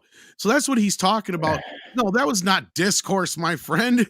It was just as bad as it was now. But problem is, you're the one at the other end of the stick, right? That's the problem. Instead of you being able to go, well, that TNG episode fucking sucked. It's everybody going, well, that Game of Thrones ending fucking sucked. And guess what? You're the guy that created it. So now you're at the end of the ire of that shit. That's why, or you're the one who's getting the ire is what I mean. And that's basically what his problem is here. He's looking at it going, well, I got to fix this and I can't fix it. I'm not that good. Well, it's the narcissism you're describing. Exactly. Yeah. Yeah. And that's something that we've had to contend with for a while. The crowd that always says, well, you don't agree with me, so you're wrong. You know, everybody's going to have a different opinion on stuff. I mean, you know, but the problem is that if you don't share an opinion, and this is how you end up with this tribalism and other garbage in all aspects of our lives now, is because you don't allow for the idea of other ideas. I didn't expect the Tom rant to come out of George R.R. Martin, but yeah, look, I could give a fuck about Game of Thrones. I've been saying this now for a long time, 4 years, since publicly, since I've been on the platform. This dude's one cheeseburger away from dead. So, yeah. We're not getting. Are you kidding me? Weird Al Yankovic did a joke about that in front of him years ago. I mean, the dude's on overtime as it is. I was gonna say he's fucking sweating beef, man. Like, all right, we gotta get through some of these super chats before we start losing panelists here. KN Kareen sends in 499, says Argyle is a bait and switch. Was so mad. How can they make this ugly pale botch the star and not Dua Lipa? Oh, so she's upset that how can they make Bryce Dallas Howard, who can act, the star, and not Dua Lipa, who can't? Yeah, Dua Lipa is. I mean, I understand why people like her. Kareen, you and I are not going to agree. She doesn't have a talent for acting, which shows actually in just in the few minutes she was in it. Well, and Kareen goes on. Go ahead. No, go ahead, please. I was gonna say, then she adds with another 499 super chat. Henry Cavill is not star. I don't know why they lied to us. Sam Rockwell was great, but he was a star. Either dumbass movie. So mad. Oh, she's upset by it. She's right to be angry. I said it in my review, and the thumbnail on my review says it all. It's a lie. It's all a lie. That's the weirdest thing about this film, right? But for whatever reason, separate, your preferences from what you would have expected from this film. If you take it for what it is, it's a mid-level, average, maybe slightly better than average film. Again, if you turn your brain off. But the problem is, and there are films that suffer from this, and Script can probably point, and probably Paul, to a whole litany of them, where, there are too many twists. The audience is exhausted from trying to accept all the changes in direction. So, yeah, that's what it is. So, you're right in many senses, but Dua Lipa was always going to be an also-ran in this film. And let me tell you, the end of this movie could have been chopped 10 minutes and not given us the end that we got. They could have just ended it where it should have naturally ended. But if you're going in here expecting to see Cavill, don't. Yeah. I mean, not in that sense. I mean, the second bigger, the official trailer that they ran basically told you that. I mean, the first teaser one was the what you could argue is the bait and switch. It's this is the Henry Cavill spy film. But the joke is that it's far more than that. It's actually Bryce Dallas Howard and I'm forgetting his name right now, Sam Rockwell, who it's more their movie, or at least that's how they're. That is the bait and switch compared to the trailers. Yeah. Well, I mean, the second trailer was more about that. The first teaser was the bait and switch, so to speak. Well, like I said, I didn't really even watch but like one or two trailers, and I already knew the idea of it was this fantasy element, kind of like a la Romancing the Stone. So I am not sure where people. I mean, again, I'm not saying it's Maybe an unfair thing. Well. Yeah, that may be just that I saw the right trailer. But again, that's obviously a failure on the. I obviously saw the wrong trailer because I haven't. I only saw that one trailer that looked amazing, and the movie you're describing is a complete bait. Honestly, I'm trying to remember the trailer I saw would have been, I think, before whatever movie it was I saw before Godzilla, I think. And I think that was the one where I got this idea that, basically this is like a Romancing the Stone, but you're just expanding on the fantasy element and not actually having a real life adventure going along with it. But Jonas J. Campbell sends in 5 and says, "Hey, Script, any thoughts on the HP show writers' rumors, Harry Potter show?" Oh, well,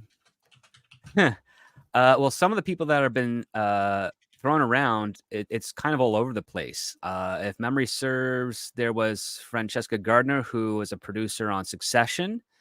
Like she's kind of like in there. She's okay, but her writing, I mean, she's been writing for a while and fairly consistency pretty much. So maybe she's okay. I think she did his Dark Materials, if I'm not mistaken. I'm just doing a quick search here. Then they have Michael Leslie, who's worked on the 100 Games. Recently, he's been working since 2005. So maybe he's going to be the one that's going to contend it because he's kind of got more of the experience. Then you got Tom Moran, who is pretty new, started writing, professionally just in like 2019. So I would probably it'd not be a good idea to go with him, not for a showrunner, at least maybe writer's room. Then you have Kathleen Jordan, someone who got started at the worst time to get started in Hollywood, which is right around the time the 45th president of the United States was elected. One of the fascinating things, and I've been learning this through some of my colleagues, is that that year between 2015 and 2017, you would see talented writers on the rise all of a sudden stop getting work, and the hacks that were struggling started getting work. And it's pretty much around between 2015 and 2017 is where you see that hard line drawn. And it's very, very fascinating. And is that because of Die? It's a little bit because of Die, and also a little bit because of the reaction to the rest of the country voting for a president that Hollywood and some people in the industry deemed not legitimate. And in order to push back against that, you basically, I mean, it's what Film Threat was talking about over this past week. The whole white male and pale was your red flag to some of the people in power at that point who didn't want to feel like they were emboldening a mentality that facilitated the election of the 45th president. They wanted to basically say, well, we're not like that part of the country, so we're going to go in the most opposite of directions. And so if you see writers who are starting to get the career around 2015, 2017, and the products, the shows that they're working on, or the movies they're working on are kind of raising an eyebrow, that is your marker for someone that's probably not going to be in the best interest for the property going forward. Right now, it's not 100%, but the statistics are in your favor. That's going to be a case. And then if you see people who maybe started, I would say, between 2000 and 2010, and then all of a sudden they have a gap, and then they're starting up again more recently because some of these people that I've been speaking to have been starting getting work recently. Me is one of them, of course. You're going to actually have a better chance that, if this person started, say, 2002 as a writer, and they started and they're working credits, like you'll have a credit every other year or every year or so forth, and all of a sudden stops around 2015 to 2017, and now it's picking up again in 2023 or 2024. That should tell you that this was probably a really good writer, and the industry and certain players in the industry were blocking them. And now that the industry needs them in order to make money again, they're saying, oh, it's okay, we can no longer do that model anymore, so they're going to be coming back. So that's what you have to kind of pay attention to, and that's and when it comes to the showrunner rumors, I think it's a little bit too early to tell at this point. Some of the choices seem good, some of them seem worrisome. We'll just have to wait and see. And I believe J.K. Rowling has a say in selecting who the showrunner is going to be. So hopefully she makes the right call, because she'll be working closely with them in the adaptation of this Max series. All right. There Well, you go, Jonas. You got your $5 out of that. you definitely got your $5 worth. Mr. Tickle Trunk sends in a $2 Canadian buckaroos and says, the more CC talks about Argyle, the more I want to see it. Well, there you go. You got one person you've already sold on the film. Mr. Tickle Trunk also sends in another toonie. What? I'm not trying to sell it to anybody. I'm just you telling did. you. Yeah, you don't have to try to succeed. It's a turn off your brain. It's a popcorn movie. That's what he wants. Yeah. See? Okay, fine. Because look, don't blame your $11 loss on me if you get frustrated at it. Midnight Sun sends in $6.99 Canadian, says, hello, everyone. How can the MCU's Kingpin be redeemed as a dominant villain after being diminished somewhat in Hawkeye and Echo? Good question. He can't. That's as simple as that. He can't. They already ruined him. Just like they ruined Kang in his very first appearance, they did the same thing with Kingpin. They were too concerned with giving Miss Diversity Hire a win and to take down the man, than to consider that, okay, you've already defeated him now. How is this guy now a threat going forward? They need, honestly, phase 4 should have been the Kingpin the whole time in street level, and they already botched it. Like every other villain they've introduced, he's been defeated multiple times every time we've seen him. I know how it could have made that work and made Andre happy. You should have had him kill Hawkeye. Yeah, that would have been fun. He could have used like one of those like snow machines to do it as well. That would have been even or a wood chipper. Too soon. No, he had to have done it with his own bare hands, but that would have proved that he's an adversary to deal with, right? Well, like, I finally did see some of Echo, and it's horrific.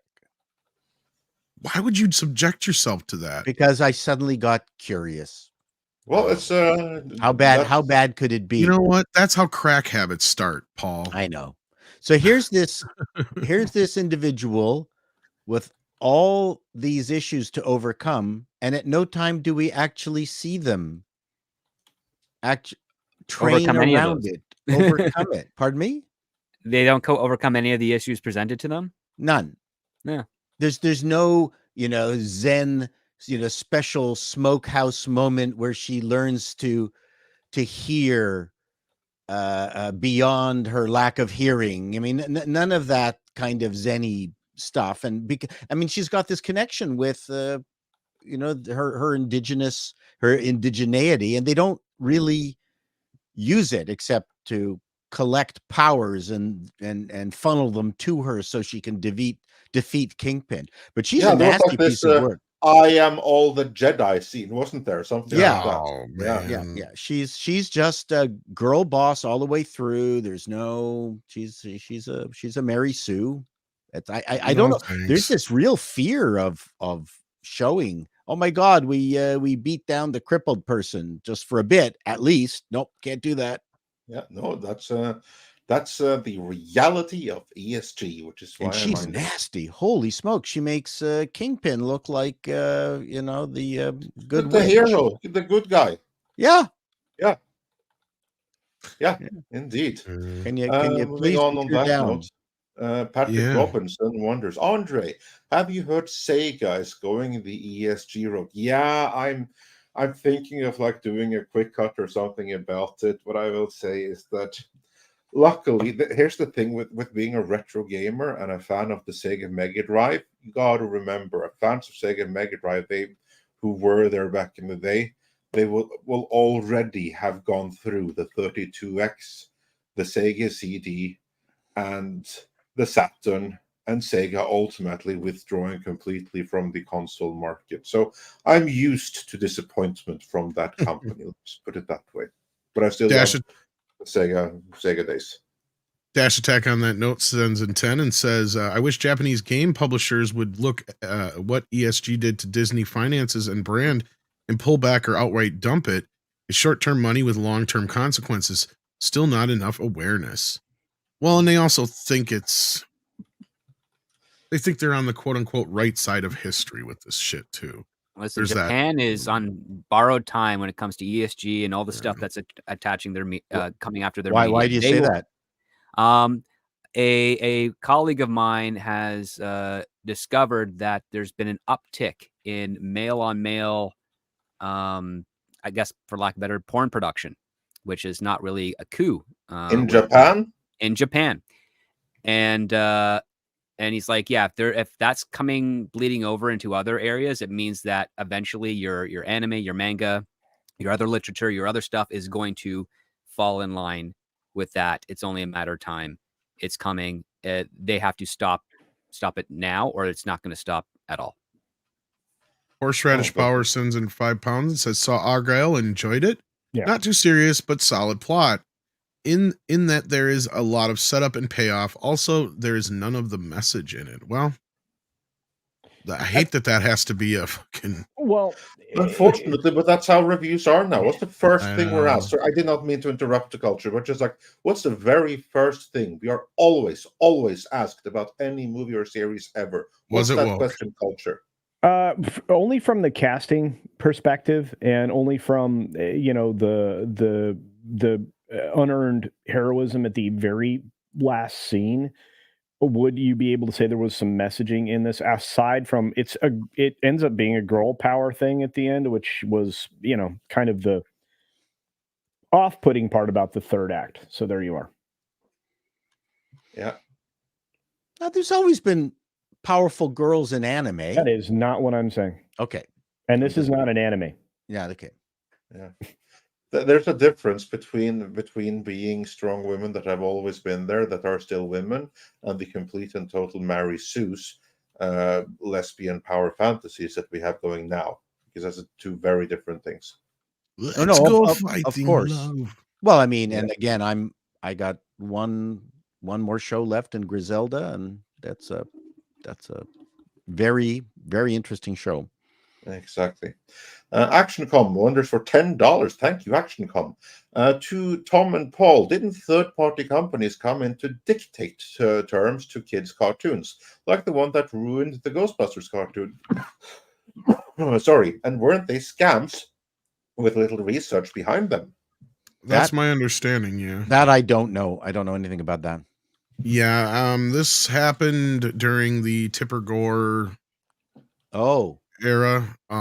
You had, I can't remember the name of the group, but ABC had hired them, and it's very similar to this ESG shit. Yeah. Wow. Yes, but it was faith-based. Yeah, but basically what they had done is they made Ghostbusters a horrible fucking cartoon. They dictated to where they couldn't have any of the scary stuff in it anymore. They had to make Janine less edgy. She had to be more of a motherly figure. I had no idea they had affected Ghostbusters. Yeah, it did. And then Slimer became more of a kid-friendly character and took over the show. And kind of a like a pal, it was like really strange. Like he turned into Orko all of a sudden, basically. Yeah, exactly. It's like, okay, why are we instead of him being an antagonist for Venkman? Yeah. Why are we buddies? I don't know. Yeah. Oh yeah. Yeah. Scooby Dooed him. They Scooby Dooed him. They Scooby Dooed him. Yeah. But anyway, that's kind of basically what happened. ActionCom, and I don't have the research in front of me, but ActionCom also sends in another tenant says, script. What do you think of journalists who still hold on the sacred trust, but only they have had one? They and no one else does. That journalists have the dedication of monks to the truth. Well, I've never met a journalist that actually abides by the sacred trust motto. I've only heard of them, and the ones that I have heard of, whose names are escaping me at the moment, were operating in the 40s and 50s, 1940s and 50s, not in current day. One of the things I do know, and I know this from a personal experience and some of my friends, that those that failed at acting or performing in either school or in actual practicality made a lateral move into journalism. Yeah, So, it was actually at that time. That's true. And so that's one of the things you have to consider is that a lot of the journalists and news anchors and pundits that you are seeing are failed actors. And you know the new dumping ground for failed actors? Real estate. Wow. Yeah, as the markets continue to decline and become well, terrible. I mean, I'm saying over the last few years, I can tell you an awful lot of actors who have just given up, and then suddenly, well, look at that, they've got their realty license. Yep. they're now selling homes. Sometimes that's to save money on taxes for your own purchase, but that's an entirely other Oh, I conversation. never even thought of that. Yeah, I will say this. Well, not just for taxes, but for not taxes, to save on commission. Excuse me. But rewinding, the people that you're looking for that I think the script was alluding to, we're not going to get another Edward R. Murrow. We're just not. You're not going to have people that have journalism schools named after them anymore. Well, and most of the time, even a lot of these journalists that we hold up, if you stop to think about it, 9 times out of 10, they still have some sort of bias involved. Yeah. Oh, yeah. Yeah, it's just whether or not are they able to contain that and not have it affect the story Correct. they're searching after, or are they using it to inject into the story? And we've seen generations where they've injected their bias into the story, as opposed to, man, I really hate that this thing is happening because it goes against my views, but it's the truth, and so I have to report it. That mentality is almost foreign right now. Yeah, I did a piece on it where a CBC reporter was whinging about the fact that management was not listening to what the reporters wanted to do. Mm-hmm. No, the reporters do what management tells you to do. They were listening to social media, and they were not getting on with the story as it was happening. That was hot and it was important, and we should be out there interviewing the marchers. No, that's not journalism. Interviewing marchers. Speaking of media, Packing Protons Games and Animation sent us $20 saying, Radio Talk. My radio guy was Scott Shannon, and I was small part of the big show doing video as YouTube Neil, on the air rarely. But I did notice the decline when they got bought by Citadel. There we go. Then they moved to CBS after they got kicked out by a coup from one of their own members, and that station got bought out by Odyssey. So yeah, radio is dead. Thank you, Bill Clinton. After Citadel, they got bought out by Cumulus after they got kicked out by a coup from one of their own members. Then they moved to CBS, and that station got bought out by Odyssey. So yeah, radio is dead. Wow. Let's see. And a partridge in a pear tree. Oh yeah, pretty much that. Yeah, that's how it goes with media. Can I add to this? Can I add to this story? Okay, guess who's going bankrupt? Odyssey. Okay. There you go. There you go. Yeah. And Packing Protons, even though he had continued at the end there, he said that was the end of the. Oh yeah, and people hated Clear Channel so badly they changed their name to iHeartRadio. Yep. They rebranded because of the hate. Yeah, founded in 2008. Was it that long ago? Something like that. 2007, 2008. Yeah. Oh, it's not that long really, but I guess it's a long time in media, especially when they all decide to go woke and go broke. But anyway, Packing Protons, thanks for the support and for the stories. That's very illuminating with the changes going on there. And then we got another one from Rod Thunderheart. Yeah, the sponsor of this episode. He says, "Hail again, check out Script's place." He tried to say Patreon, but they wouldn't let him. Oh, yeah. Script can't wait to chat Sunday. The mall scene is rewritten for See Through Love 2 Pyro. Oh, nice. Culture, when's your next stream? Oh, good question. I am doing a Friday post flight, but it's just me solo. Although, who knows? Somebody might talk me into having some guests. We'll see. But yeah, that may even start early. There's some weird stuff going on in today's schedule. I blame Paul. And then he can't wait for Paul's next appalling news. I got stuff. Oh, He's and got things. Stuffs. You got things too. I got things too. Okay, all right, good. Yeah. All right. And Rod also has thanks going on. Yeah. Because he says for $20 Canadian more, hail Midnight Set in the morning. couldn't not promote see-through love. A Spanish teacher who can become invisible falls for the hot new Jim, but she's shocked to discover he's blind, but can see her when invisible. Sequel coming soon, and up to 8 plotted. That's So high that, of course, concept. is Rob Thunderhawk's Very book. high So concept. go check it out. But we're losing Paul here, so thank you so much, Paul, for being here. We appreciate your Not a time. problem. Hopefully you have a good Groundhog's Day. Again and again and again, just as Tipping Barn says with the $1.99. Then put your little hand in mine. Didn't you already send the super? Oh, it's Groundhog's Day. You know what? You know, technically, life is Groundhog Day. Kind of. Sense, yeah. I mean, what In a sense. Yeah. what more can you say? Yeah, so I'm gonna go and lie down and try to get this shoulder to recover. Well, hopefully so you I feel can better. keep my friend. writing. Might have to do some speech to text stuff now. I'm not. Yeah. Yeah. No, I didn't say ducking. Oh, by the way, that is the worst thing on my phone. I cannot get it to put the F there. It is always ducking. Change the thing to where you can actually, you got to go into your settings and change it to where you can actually have. But I mean, it's pretty. Words. I mean, look, if you're predictive text, you should be predicting the fact It's that probably I'm yelling at somebody. it probably has the thing turned on to where it won't let you do expletives. Yes, but I'm really frustrated. Exactly. It predicts what you want to say, but it doesn't do what you want to. It does what you should do. Yeah, and if you have the expletive thing turned on, it tells you won't to let you do do better. it. Yeah. I don't think that's on the Apple one though. Yeah, Apple's probably like, fuck you guys and your Give expletive it shit. time.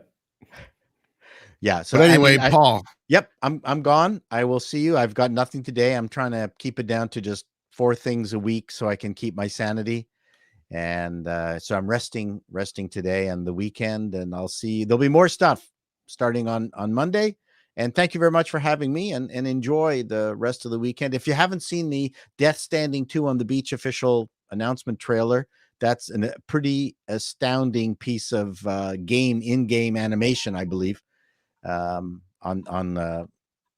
Death Stranding 2. Death Stranding 2. That it looks just absolutely insane. So check that out. But Paul, the problem is the game was a walking simulator. It Yeah, is. Just like Beavis and Butthead on the Super Nintendo, it's also a walking simulator.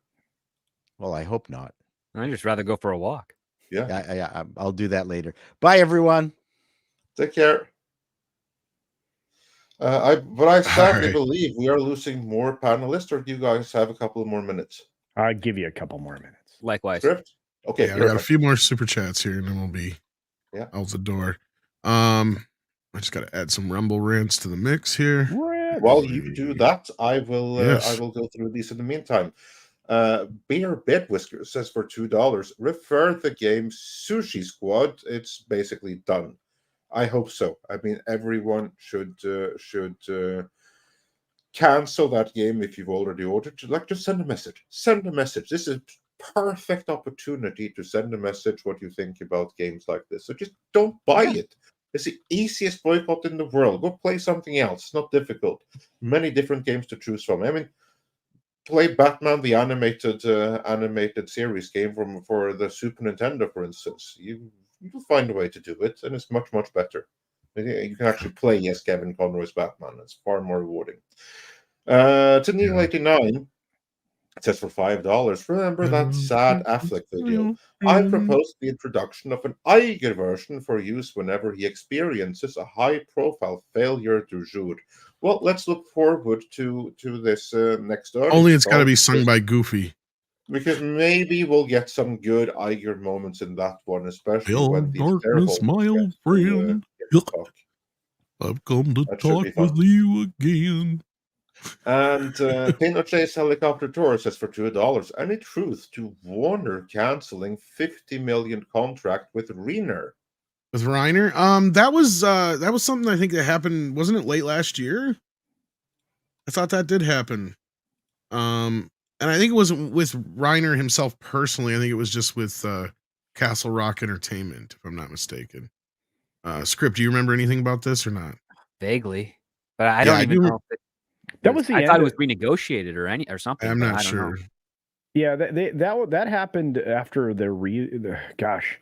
Okay, so they relaunched Castle Rock back in 2020, and then I guess the disconnect with Warner Brothers happened in December, if I remember right. So, I mean, I think that's old news.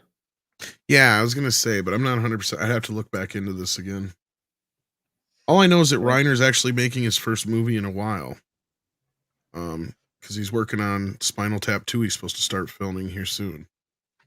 Yeah. Well, we'll get back to that in due time. Meanwhile, Yes, we will. Pilgrim Media says for $2, Midnight's Edge must-watch cultural news and analysis. Well, thank and you. Occasionally, some metal references in there. Working on something that I do believe you'll enjoy. And Neil 89 says, I believe Disney's appeal plan is to sulk. And yeah, that is probably true. Beard Whisker says for $5, give credit to heard the Sushi Squad term on Makinist Ross, but I shall refer to it for now on. Yeah. Okay. Yeah, that's Okay, so I that's just good. looked up. That's I right. just looked up that deal with Reiner. I guess that was bologna sausage. It was not. So there's no truth to the fact that the deal had been Okay. canceled. I just wanted to make sure. So then the renegotiation was probably what actually ended up happening. Okay. Yeah, That makes sense. and it had nothing to do with wokeness. That's all. I was gonna say, I mean, that I was- can't believe that Zaslav would let that happen because Castle Rock and Warner Brothers have had a great relationship for I mean, like I what, said, 20, 30 years now. Yeah, the only despite how news- crazy Reiner has become, he's still a really competent director. Yeah, and again, I mean, when he relaunched the brand in 2020, I think that was probably a step in the right direction for him and maybe for Warner Brothers, but that's odd. So yeah, don't pay any attention to that one. That one's bologna sausage. And I just remembered he did a documentary on Albert Brooks that was on HBO. There you go. And it was a great documentary, actually. So. Yeah. No, I reminded. Thank you, Kitty. Just what I needed. Down. Yeah. Well, you chased away the kitty. I would just say thanks for that update. And Chaos Sonic says for $5, hey, George R.R. Martin, how about you stop projecting and finish your book, you lazy peep? I think many people feel that way. Those that still care, because I think he's going to lose so many people that were interested in those books that that I don't know how big sellers they would be anymore. And on that note, Pinochet's Helicopter Tour says for $2, it's not our fault HBO ruined his story. Yeah, those were the real anti-fans. The people adapting his story. Those were the anti-fans were. And Dan Ramos says for $5, sliding black and white photocopies of dollar bills. Will this change your mind? Just kidding. Just a gratuitous tip for a good stream. Thanks. Oh, thank you, Dan Ramos. And thanks for everyone who's still here. We almost have 1,000 people watching. So if you haven't done so already, please smash that like as we go through the final super chats here. Neil89 says, Andre J.R.R. is like the anti-Dan Abnett who takes on ever more projects but actually finishes them. What a concept. Yeah. That is someone who knows his own limits, and he takes a ton of stuff on, but not more than he can bite over. So kudos to Dan Abnett. I haven't read everything he does, but what I have read of him has been pretty solid stuff, I have to say. I mean, for instance, he wrote Punisher Year One. It's one of the best Punisher stories ever made. Rod Thunderhawk, still the official sponsor of this episode, gifted 10 Midnight's Edge memberships. Thank you for that. We need to have a membership stream really soon. It's coming. We're just going to finalize the date, and then we will announce it in all the social media and through all members' channels. So any new members, look forward to that. Those are always fun. Then we have my countryman Jan, who says for 20 Norwegian krona, woke destroys your creativity, and he gone all in. Yeah, that could be part of it as well, because maybe he just doesn't have it in him anymore, because most of the stuff he does now is largely consultancy stuff for other channels, isn't it? STR Red Wolf says for $5, in better news, the best Eggman to date. That's Dr. Robotnik for ancient Mega Drive people like myself. Jim Carrey is returning for Sonic the Hedgehog 3 movie. Chili Dogs. Yeah, perfect. I'm more hyped about the movie because I do believe that Dr. Robotnik is one of his better roles. I mean, I didn't know how it was going to be when he was first cast, but he nailed it. He nailed it. So fantastic. And then in far worse news, Carlos Estrada says for $2, all big Japanese publishers have been in ESG. Yeah, this is why people need to reject it en masse. Show them a lesson right away. Then we're moving on to the Rumble side of things, where Mr. Tickletrunk sent us $2 for why is Cultured Casino talking up Argyle so much? Yeah, damn, you did an amazing job selling it. I mean, Henry Cavill needs to send I wasn't trying to sell it. I was trying to tell you this is an average film, slightly above what we have been expecting for the last 6 to 9 years. That's called marketing. You convinced some people though. Chaos Sonic said for $2. Netflix Avatar is going to be a giant dumpster fire. Just saying, guys, we got rid of the character flaws like Sokka sexism and Katara's gender thing. Oh, that's brilliant, absolutely brilliant right there. So I look forward to that. They get some things right, but other things wrong. And Tom was a little bit too quick with removing something. Oh, sorry. Tickletrunk also said on the Rumble side, I remember it, so it's fine. Mr. Tickletrunk. I thought you'd say it right afterwards. It moved for me. But he says, "Fine, I'll go watch the damn movie." Exactly. There we go. Yeah. That's all he said. He's convinced. So I congratulate you on your marketing efforts right there. And Robert says J.R.R. Martin's publishers don't have him under a time contract. Shouldn't they be most upset with profit loss script? Yeah. Well, it depends on how if their consistency selling their other A Song of Ice and Fire books, then they'll be fine, because what they'll end up doing is building up what's called the anticipatory market, which means that if the books he's already written are still publishing and are being published and are moving off the shelves, then all they have to do is what they've been kind of doing with George R.R. Martin's Not a Blog, which he talks about a little bit of the development of the next book. He releases little snippets of other character stuff and things that orbit that. And he is generating more. If he's generating more sales, then they're not going to care. And if the only time they're going to care is if he passes away before he turns in the final manuscript. That's going to be it. And unless they do have, I mean, with him, it's been what, 10, 11 years since he's released a book, 12 maybe. That's part of this actual storyline. I'll have to be corrected by that because I don't follow the books as closely, and I haven't seen the actual series really. Yeah. I think he's done some spin-offs and stuff, but that's like, yeah, I know he's done some spin-offs. I know he's done some like appendices or things of that nature for it, which again, if he's producing something for that publishing contract, doesn't have to be exactly A Song of Ice and Fire. They're not going to be bothered by him. He'll probably have one or two agents calling him up on a scheduled basis. Like, are you any closer to finishing the manuscript for the next book, The Winds of Winter or what have you? And he will let them know. He'll report back. But if he's still turning in other stuff that they can publish and they can move, they're overall going to be fine with it. And so far, that's what George R.R. Martin has been doing. So, yep. And then Pilgrim Media sends in $2 and says, Andre, I got Hasselblad from Sweden. I'm balling. I hope you can understand what he's saying. Yeah. Hasselblad is manufacturer of cameras. So unless it's also a porn mag or something like that I'm not aware of, then it's a really awesome camera, like a traditional analog camera. So super cool. That's awesome. Take some pictures at the concert and show us. That'll be brilliant. Yeah. But before we go, I remember Rod Thunderheart saying it was his birthday this weekend. And Packing Protons has sent us a little video clip here. Let me check this out. Oh. All right. Let's do this thing. I hear it's your birthday. So when it's somebody's birthday, you do this thing where I sing a song here. I got the lyrics right here written down because I do it. I don't have time to remember lyrics because I'm fighting crime. Goes to sound like this. Happy birthday to you. Happy birthday to you. Happy birthday to you. Happy birthday to you. Happy birthday. Insert kid's name here. Happy birthday to you. Now, where's my 20 bucks? The classic original. Wow. That was Packing beautiful. protons. That was Wow. amazing. That is the classic OG. Wow. He's had to spice it up a bit since. Fantastic stuff. Well, Thank you, congratulations, Protons. That was awesome. Thunderhawk, thank you, Proton, indeed.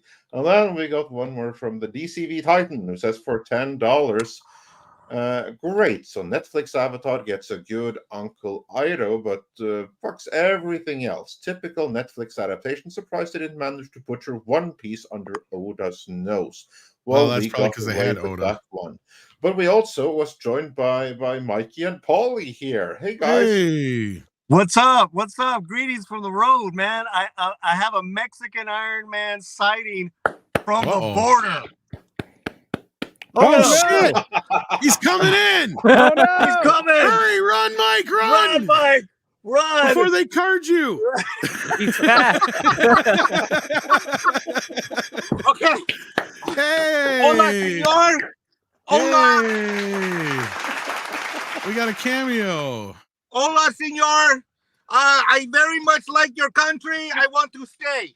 Okay. No, you have to go back. No, you have the card. Hello, America. Hi, Mikey. Listen, Hey, man. Paulie. What's happening, guys? Looking Hey, good, guys. Mikey. Look at Yeah, you, look man. amazing. Yeah. Look amazing, brother. And of course you do too, Paulie. But Yeah, you guys. I look gotta like you're out praise. having I gotta fun. praise Mikey on all his work there on himself there. Hey, look at Mr. Slim. Zenfit Latino Slant started with me 82 pounds ago. Here we are. Wow. That's amazing. But we On want your to say next hi. project, I guess. We want to say hi to the gang. It's beautiful outside. But we're gonna be in Vegas. If anyone's in the area tonight, we're having a hangout. Oh. Come on down, man. 5 o'clock local time in Las Vegas. We'll be at what's the name of the restaurant? Why are you yelling? My fucking ears. I mean, Mike is one level. He's not a YouTuber. What's the name of the restaurant? Wongo. Husson's Cantina. Husson's Cantina at Mandalay Bay. All you got to do is get there and park your car. We've got drinks. We got plenty of food. We got a few people showing up. So if you're anywhere, literally, all you got to do is get there by 5 o'clock. Go to my Twitter feed. Go to Paulie's Twitter feed. You can just click on the link and just show up, and you will have soda pop, drinks, margaritas, and enough food to fill your tummy up. Midnight Edge, baby, in Vegas, biatches. Oh man, I wish I was there. Rod sends you guys in. Sends in $5. Says, "Hail, Paulie. Wait till you see what wait till you see what's coming in See Through Love 2 Pyro and See Through Love 3 The Cuban Assassin." Yeah, he's talking about his book, and it's See Through Love is the first book is incredible. I gotta have him on. I owe that to him because I promised, but I'm not finished with the book yet. But it opens it up for like more sequels. It's real cool spy stuff. He's mapping out 8. Yeah. So hail Rod Thunderheart. So yeah, if you're in the Vegas area, head over to Mandalay Bay tonight, 5 local time, and hang out with Paulie and Mikey. Yeah. Oh, Tommy, you know what we're doing afterwards, right? Strip club. Santana, baby. Santana. Ooh, nice. Oh, nice. Awesome. All right. Chaos Sonic wants to know, Mike, your thoughts on Sushi Squad's BS. It's an absolute abomination. Batman is my favorite superhero of all time. I'm very pissed off. It's an abomination. To me, the only saving grace is that for my birthday, the year in which Kevin passed away, I got a really nice birthday gift. If anyone wants to go to my website, they can see the video that Kevin Conroy made for me. It's every time I watch it, I still cry and tear up because whenever I've been sad or down, one of my go-tos has been to grab one of my animated series Batman DVDs and play it, and I pick a random episode, and I've been doing that for years. And so Kevin Conroy is very important to me, and Batman character is very personal. And I just think that character right now in that game is in the wrong hands of people that don't love Batman the way we all love Batman. And asking me as a complete normie, I saw the video. That shit is absolutely disgusting. Don't support them. Just don't buy that video game. Disgusting. Yeah. Well, thank you guys for hopping in for a cameo. We appreciate it. So if you're in Vegas or nearby, go to Mandalay Bay. And what's the name of the bar you guys are at? Hussong, Hussong. It's right at the Mandalay Park Plaza. See you guys later. Thank you. Bye, Andre. Take care, guys. Love you guys. Bye, Culture. Bye, Culture. All right. So thank you so much, guys. And thank all of you for tuning in today. I want to thank Culture for being with us as always. Be safe. Be safe, Mikey and Paulie. And what happens in Vegas stays in Vegas. So Culture, what you got coming up? You got your afternoon stream today? Yeah, still doing the post flight. Not sure how that's going to go down. It's a solo stream, so come on by, hang out. We'll talk. Probably I'll get scolded by people of their takes of Argyle, and then people are going to praise me for their takes of Argyle. This is one I wasn't going to win on, and I knew it. So this is a 50-50 movie, and it's fine. So do check that out. And if you get a chance to check out the video today, that would be great. I'd love to see something crack the numbers again, because YouTube's been pushing down on all of us lately. I don't know if you guys have noticed that, but it's kind of a little bit. Just a little bit. But there's going to be a bounce back by the end of this month. That's usually how it happens. Yeah, January is always brutal. But script. There's election year and everything. So yeah, rough. But we'll hang in there and back each other. We'll be fine. Script, what do you got going on? Script, Yeah, so this Saturday is Scripts on Saturday show where we review a screenplay that's currently been circulating around for a few years. This one here, a writer by the name of Colin Bannon decided to do some deep dive research into a certain pocket of YouTube, specifically the pseudo reality shows where you watch, families that basically make their entire living doing YouTube stuff. So we got a screenplay that covers that material. That'll be tomorrow at 7 p.m. Eastern on my channel, youtube.com/scriptdoctor.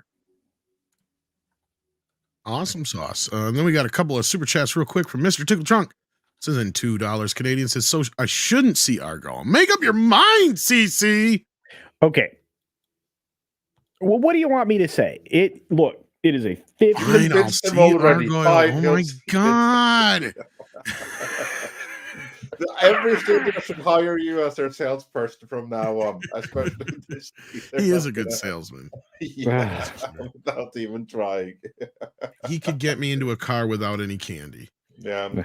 All right, everyone. I wanted to say thanks to everyone who were here today. Thanks to everyone who's been watching. It's been a great stream. We all had loads of fun, hilarious cameos.